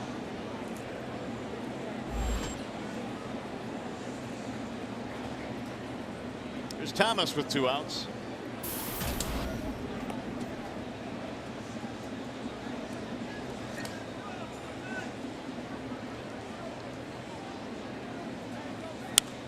Fouled back out of play. Tigers rolled into this game with a 5.5 game lead over Cleveland. KC 9.5 back. Once again starting to look like it's going to be the Tigers and Indians. The Royals had climbed back into it for a bit. Good breaking ball, strike called, 0-2. Cleveland Indians can beat everybody except the Tigers. Fortunately. Here's the 0-2. It's not easy to come in here to Detroit and beat the Tigers. The Tigers on their home field are 41-22 this year.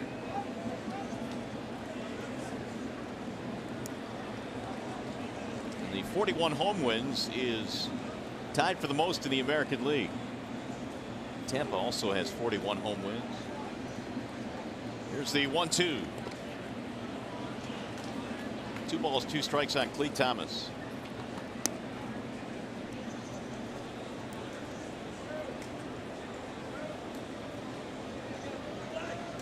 Fewest home losses. This is all of baseball here. Atlanta's only lost 18 times at home.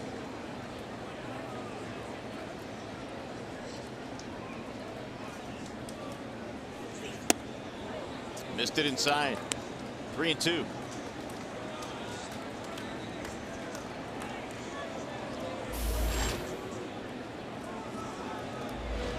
Wilkin Ramirez on deck if Thomas were to reach. Bouncing ball to short. Iglesias backs up.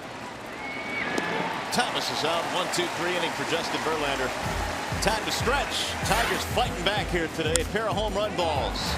Ryan Holiday, Austin Jackson. 6-6 game.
Here this afternoon, it's been a handy. 6-6 is our score as we go to the bottom of the 7th. Domet 2 out of 4 for the Twins. 3-run shot. Jackson not to be outdone. He's hit a big home run in this game. Last 4 games 9 for 17.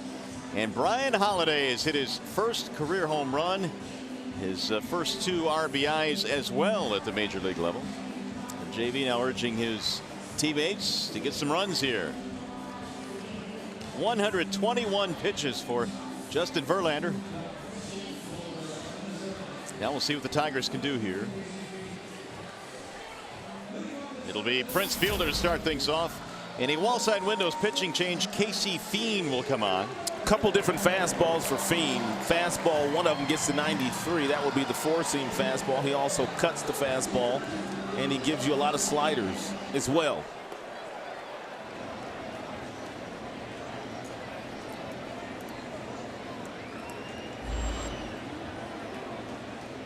RBI single for Prince. He is 2 for 3 in this ball game today. And a strike on the outer edge. 6 runs on 10 hits for the visiting Twins. 6 runs on 10 hits for the Tigers. Prince now at 261. The 0-1. 1 ball, 1 strike. Have you ever seen the movie Coming to America with Eddie Murphy and Arsenio Hall? A long time ago. Prince's walk-up song is Soul Glow right now. Is it really? It is. And guess where we're going when we leave here? To New York. They made that movie in the Queens. Wow. How about that? Symmetry. It's all coming together. Prince been all over the map with his walk-up tunes this year. Soul Glow.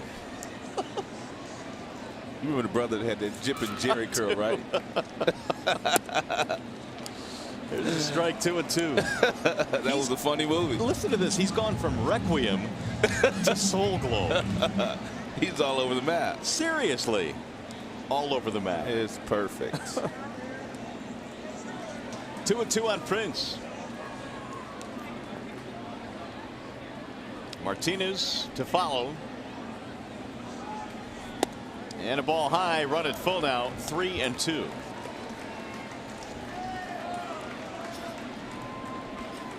KC Fiend, former Tiger.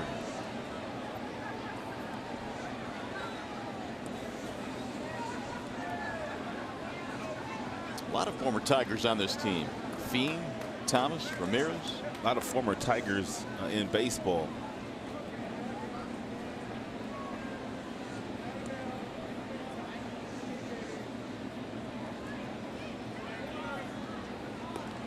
Now the 3-2. High, towering fly ball. It'll stay in the ballpark, though. He got under it. Domit is camping. One away.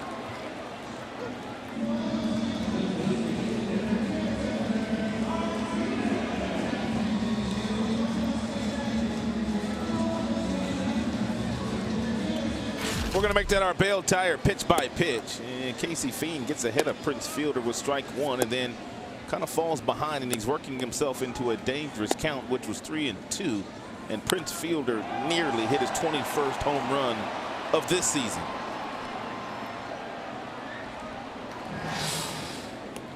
Here's Victor Martinez. He is 1 for 3. Couple of fly balls his last 2 times up. Ball 1.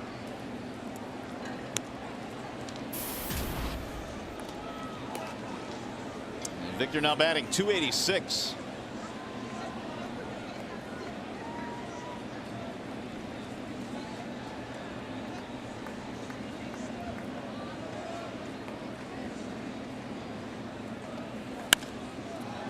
That's in the air toward left. Not deep enough as Wilkin Ramirez comes over. 2 up and 2 down. There is action in the Detroit bullpen. Would be the Smiley Rondon connection.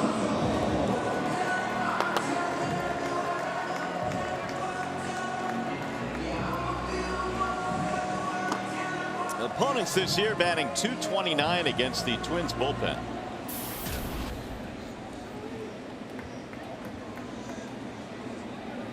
Tuiasa Sopo will stay in and bat even with the right-hander Fiend out there. It's a strike call. And Leland going to give Tuiasa Sopo an opportunity to see if he can run into one against KC Fiend. He's homered 7 times this year. Back up the middle, base hit instead. 2-out single. That's where the Tigers do their best work, apparently, with 2 outs.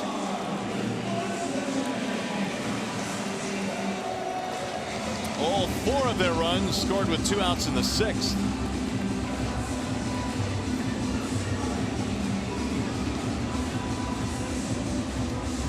Torrey Hunter trying to get Justin Verlander to smile. And he finally got one out of him.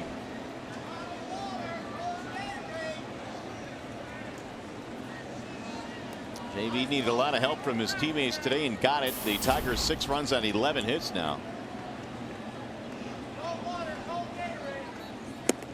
There's a strike called on Infante.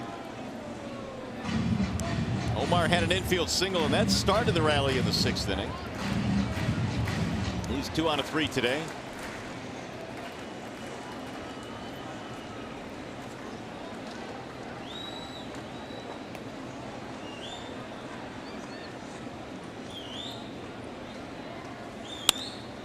Lifted to center, shallow. Thomas, diving play out in center field. The 2nd time he's done that in this series. No runs to hit, 1 man left. On to the 8th we go.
That Cleek Thomas has made that has pretty much allowed the Tigers to stay off the board. He made one on Tuesday. He made another one here today, and it was Cleek Thomas took one step back, coming in, making a really nice grab.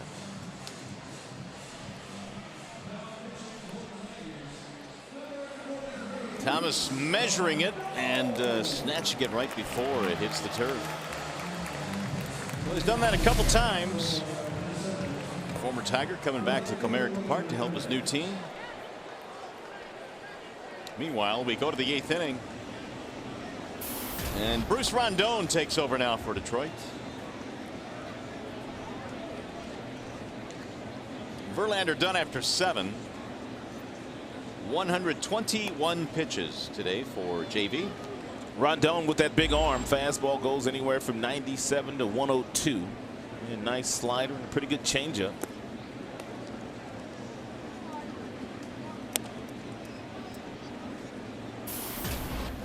Wilkin Ramirez, an RBI single back in the 4th inning off Verlander.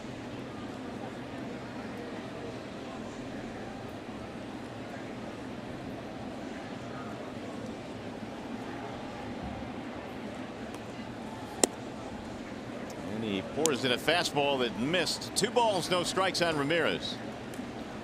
6 runs, 11 Detroit hits in this game. 6 runs, 10 Minnesota hits, and both teams have stranded 7 men today. Well, if you're Wilkin Ramirez, you know you're pretty much going to get a fastball here, and it's going to be in the mid to upper 90s. We'll see if he can catch up to it. Driven deep to center field. Jackson backing up, still going back. Track, wall to make the catch. 420 to dead center.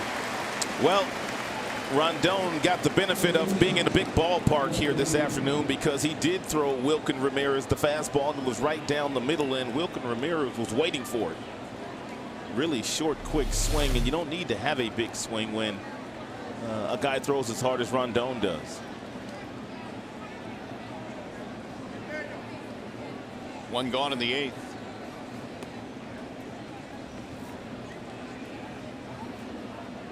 Here's Doug Bernier, the number 9 hitter.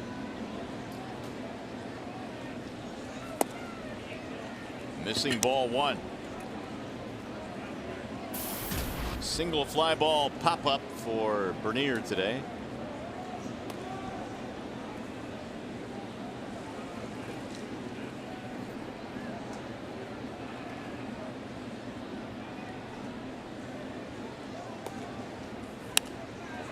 Get back out of play. 1 ball, 1 strike. Tigers in the bottom of the 8th will have Iglesias, Holiday, and Jackson due up. Both starters out of the game. This one to be decided by the bullpens.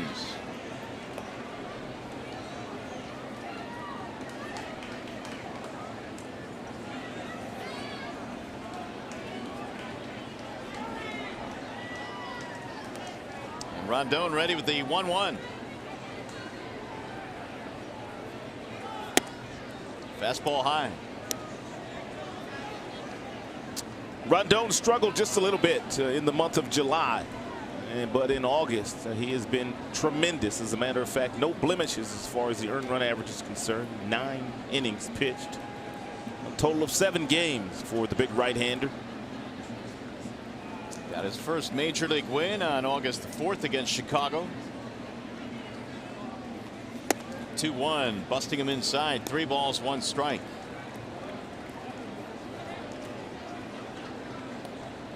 Tigers minor league pitcher of the year last season.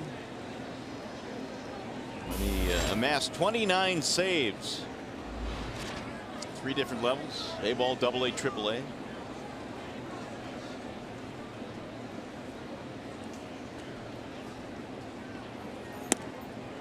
And he walked him. 1 on, 1 out.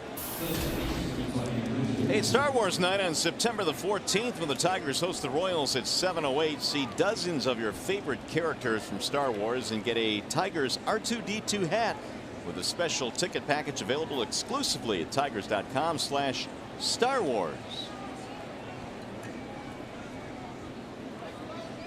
So here's the top of the order now. Brian Dozier.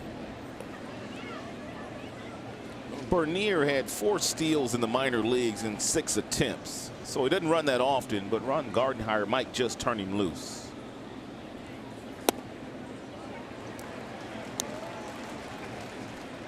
To see if he can get him down in the scoring position. We've talked about the fact that the Tigers have not been really good in throwing out base runners, or at least limiting the running game in recent times. In Kansas City, it was like a track meet up in here when they were here a few days ago. They wouldn't stop. Here's the 0-1, way outside. 1 ball, 1 strike.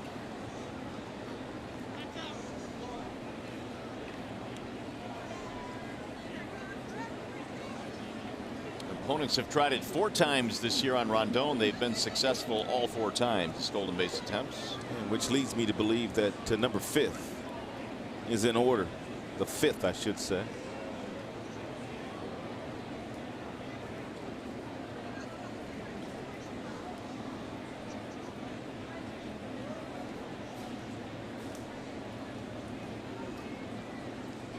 Well, Bruce is not ignoring him, that's for sure. Steps off now as Bernier goes back to first.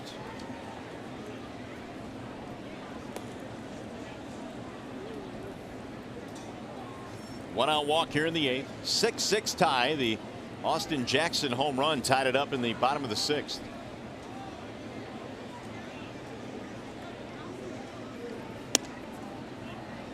Missed it high.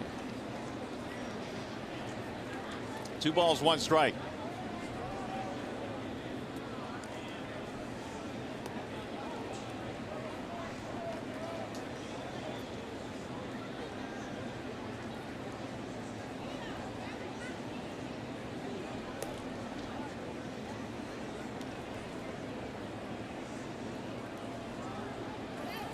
Runner goes, hit to the shortstop. Iglesias, tough hop. Got it.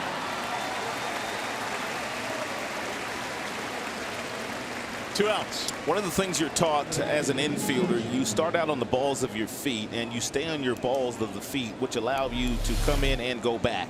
Look at the footwork here of Iglesias. 3, 4, 5 steps back. He gets the proper hop, the hop that he wants, knowing that he's got plenty enough arm strength to throw out Dozier at first base, even though Dozier a pretty good runner. So with a couple of lefties due up here, Jim Leland will be going to the bullpen. Rondon will depart. And in a 6-6 tie, here comes Drew Smyly.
couple of homers today for the Tigers. It is a 6-6 tie, and Drew Smyly comes on now for Detroit. 5-0 record for Drew Smyly. Got the win in last night's game. 12 holds out of that Tigers bullpen ERA, just a shade over 1.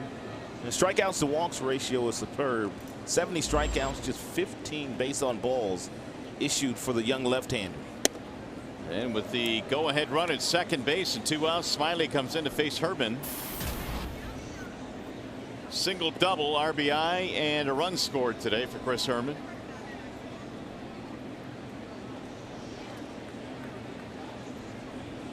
Here's the 1-0.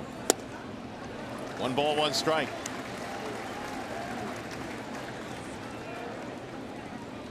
Rondon started the inning, faced 3 batters, walked 1 of them, and now Smyly trying to get the final out.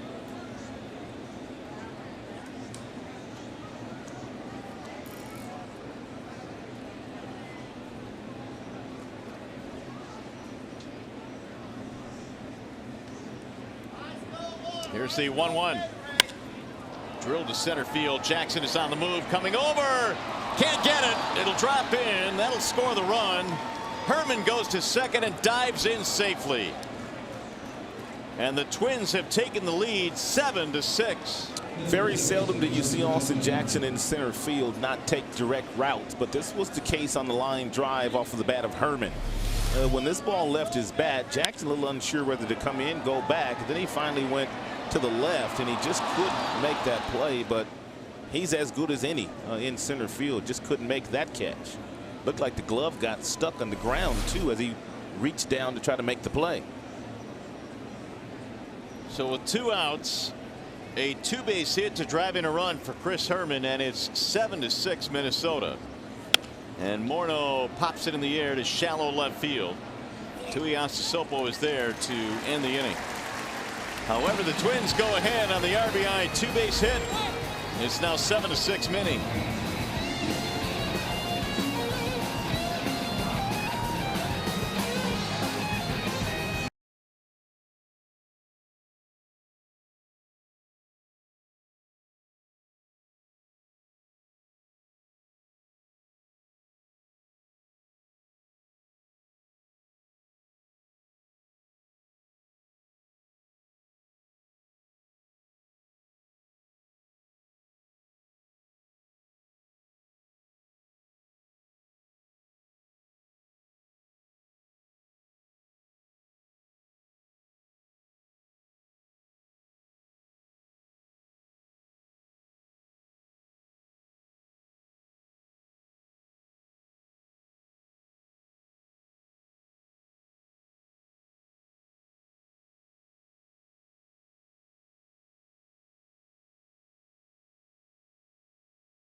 Chris Herman RBI double scoring Doug Bernier, and all of a sudden it's a 1-run lead now for Minnesota. They have a new pitcher on. Jared Burton will take over.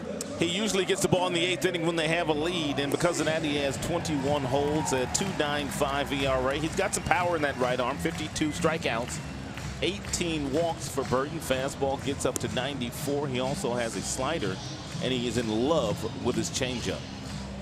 Fans, don't forget to join us for the latest edition of Tigers Weekly, Miggy's First Decade. The show will examine Miguel Cabrera bursting out of the scene in 2003, the trade that brought him to the Tigers in 08. You'll relive Cabrera's memorable Triple Crown winning season of 2012 and a whole lot more. The latest edition of Tigers Weekly, Miggy's First Decade, premieres this Friday at 5:30 p.m. and then again at 9 a.m. on Saturday, only at Fox Sports Detroit. That's going to be must-see TV. Can't wait to see it. Be able to relive the first decade of Miguel Cabrera's career. So here come the Tigers now down by a run. That first decade, a historic decade. That it is. And he just continues to add to it. Iglesias has a double in 3 at-bats in this game. And he pops up the first pitch. Left side of the infield, Bernier says, I'll take it. 1 pitch, 1 out. Casey Fiend pitched a scoreless 7th, and now Burton here in the 8th.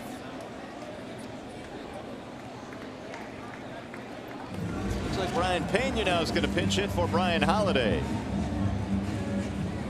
It's a tough league, Isn't it, though?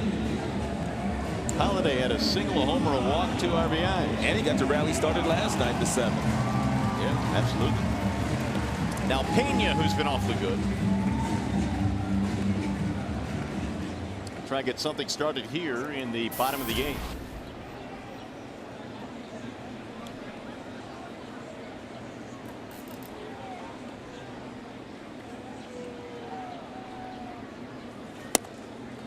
Bryant looks at a strike, 0-1.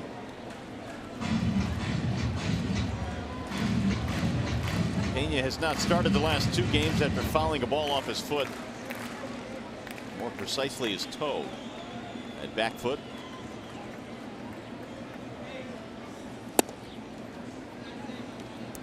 1 ball, 1 strike. He's done nice work this year, handling a new pitching staff. He's hitting over 300, and he has driven in 21.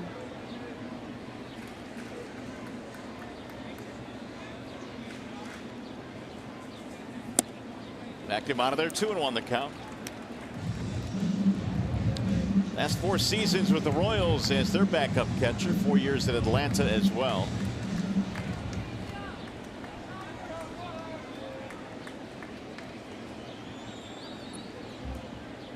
Here's the 2-1.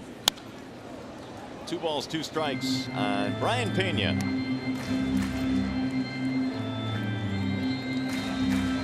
Austin Jackson waiting on deck. We're in the bottom of the 8th. Both sides have 11 hits. The Twins, though, got the go-ahead run in the top of the 8th inning.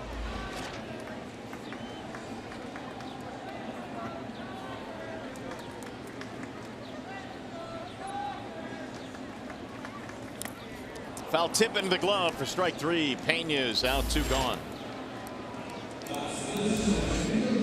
First strikeout for Burton.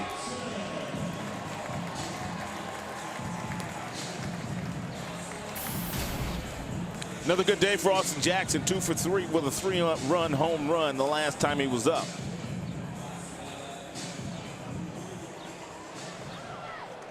And that home run was his 10th of the year.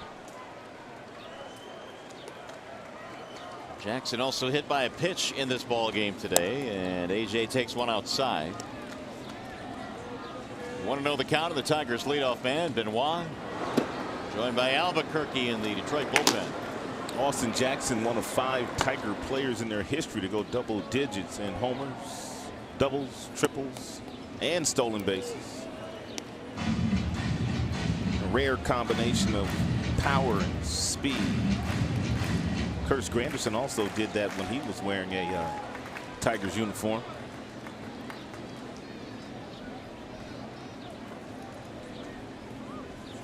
Austin takes one inside, 2 balls and 1 strike. And, Jackson was a part of the Curtis Granderson deal.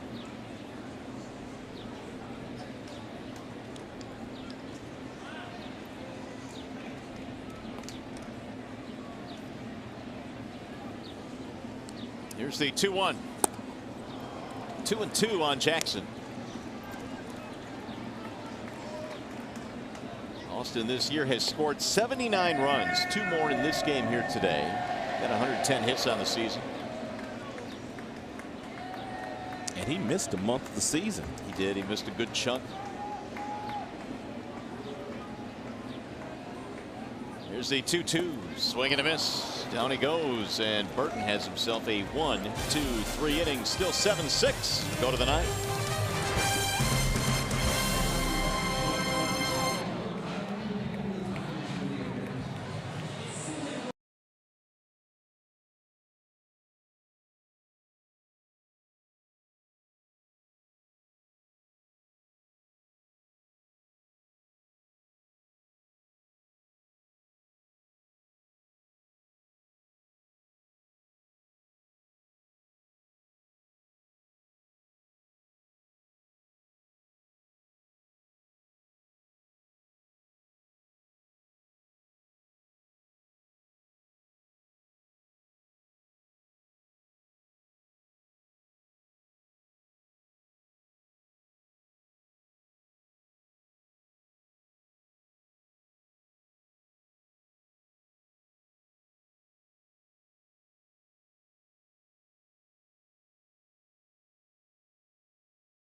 It's a 1-run lead for the Minnesota Twins as they try and take 2 out of 3 in this series from Detroit. Brian Wilson back in the big leagues with the Dodgers after going through Tommy John surgery last year and missing the entire season. Last time we saw him, he was tearing up that visiting dugout. Yeah, he was. That's right. I forgot about that. Al Albuquerque is the new pitcher for Detroit. It's going to be interesting to see how Wilson is able to pitch down the stretch for the Dodgers. Well, they're going to get a free look at him. That's why they called him up. A couple of weeks left, and before you have to have guys on your roster if you want to make sure you use those guys during the postseason. So they called him up to take a look to see what they have. Josh Willingham leading it off, and he takes a strike. 1-1. Albuquerque pitched 1 inning on Tuesday, struck out 2, did not allow a hit.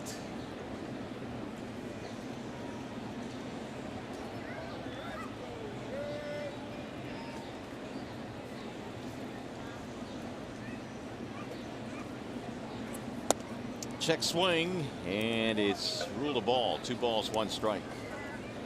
Albuquerque has a lot of confidence in his slider, and he can throw it in this count, and he can throw it for a strike and pretty much when he wants to.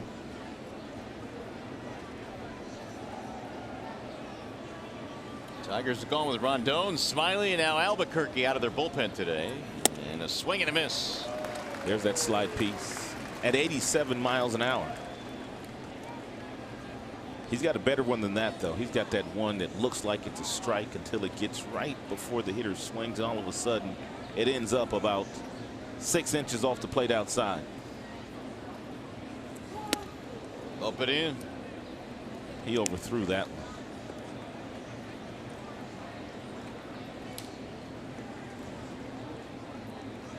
Each ball club with 11 hits today. The Tigers down by a run here in the 9th inning.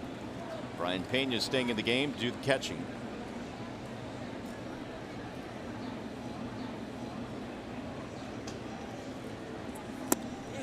And he went around. Willingham is out, 1 gone.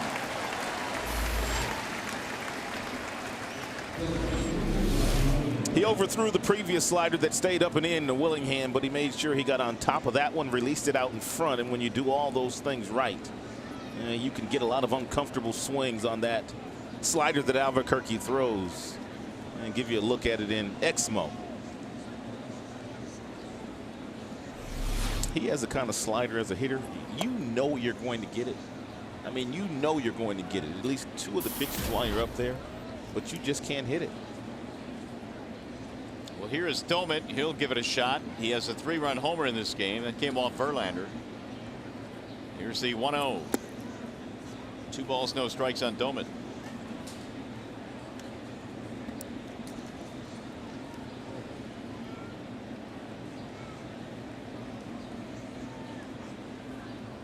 Albuquerque trying to keep this a 1-run game when we get to the bottom of the 9th. Tigers have some heavy hitters coming up. In fact, they will have 2, 3, and 4 due up.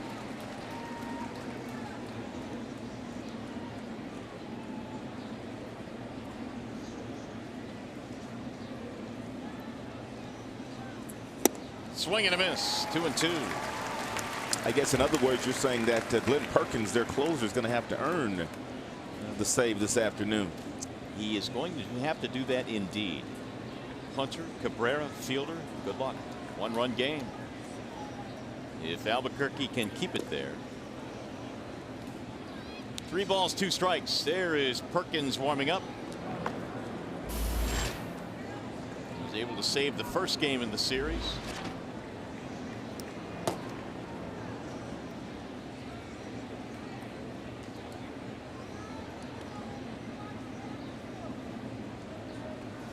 And the 3-2. Swing and a miss. And Dozier down on strikes. Back-to-back strikeouts for Albuquerque.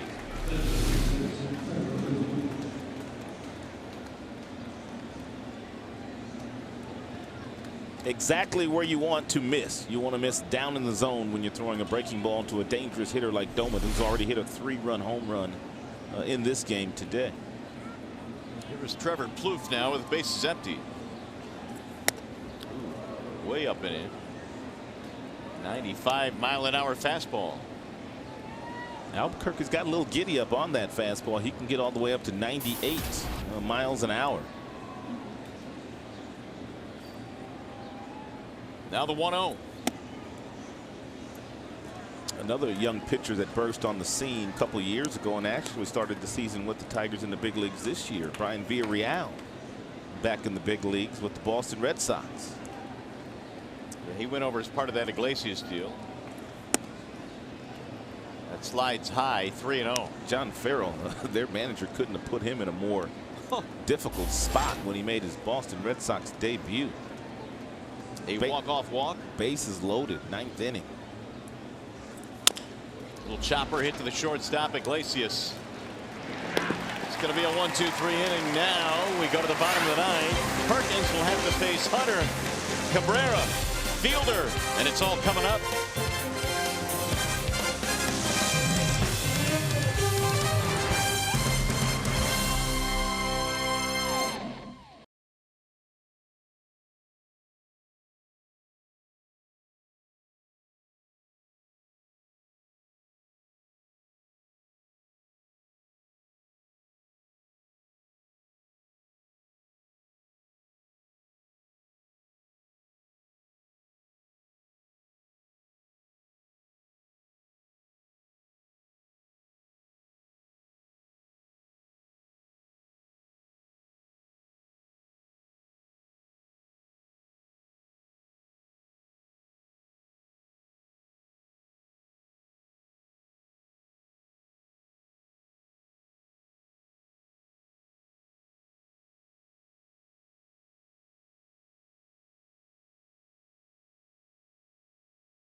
Tigers Live must go on after the game. We're holding out hope that we'll talk to the Tigers hero of the game on the field after the game. And in any event, we'll take you inside the clubhouse to get Justin Verlander's thoughts on his afternoon. We'll hear from the skipper, Jim Leland, and we'll even ask Brian Halliday what he's going to do with that first home run ball. All that and more coming up after the game on Tigers Live from the Coliseum Studios. Mario, Rod.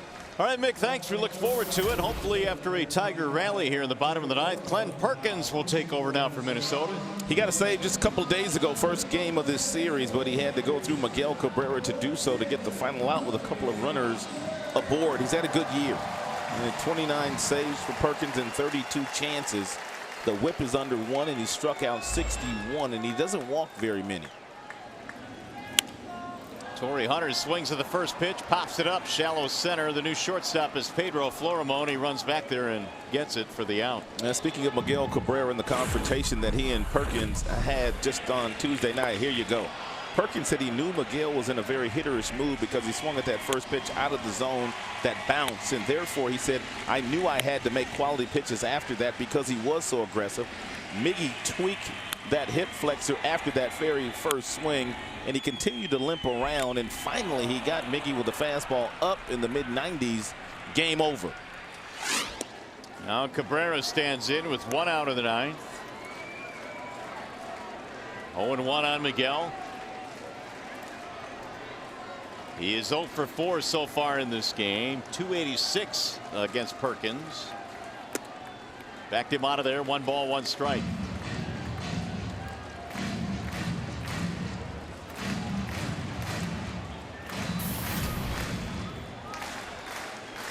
.354 now for Cabrera on the season. Ball 2, 2-1 on Miguel.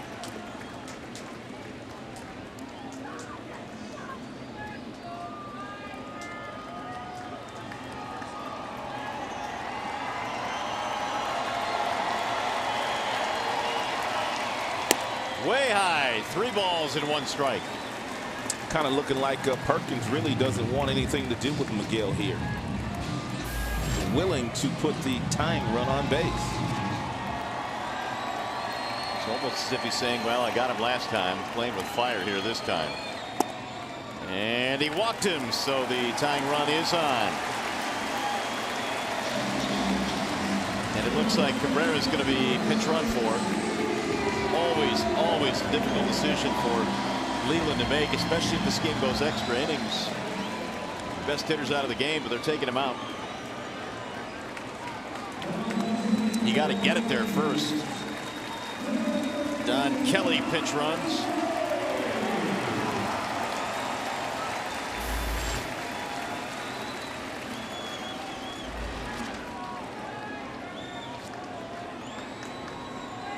Tying run at first. Here is Prince Fielder.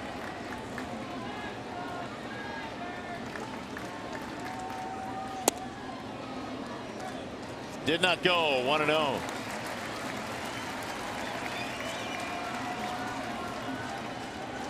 Couple of hits in his first 2 at-bats. Fielder singling in a run back in the 3rd. Glenn Perkins has a fastball that will go from 93 all the way up to 97 miles an hour. Ground ball, base hit, right field. Kelly on his way to second, stops there, and the Tigers have 2 on.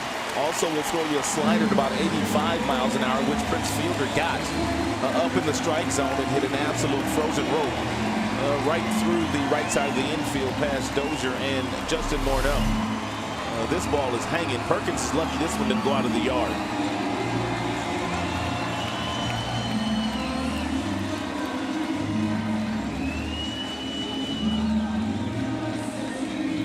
Kelly watched it through and gets to second base. Now Prince is the winning run at first. Perkins pitched around Miguel Cabrera, walked him. Kelly now standing at second base because he has so much respect for Miguel. He didn't think he'd probably get him out. 2 consecutive at bats.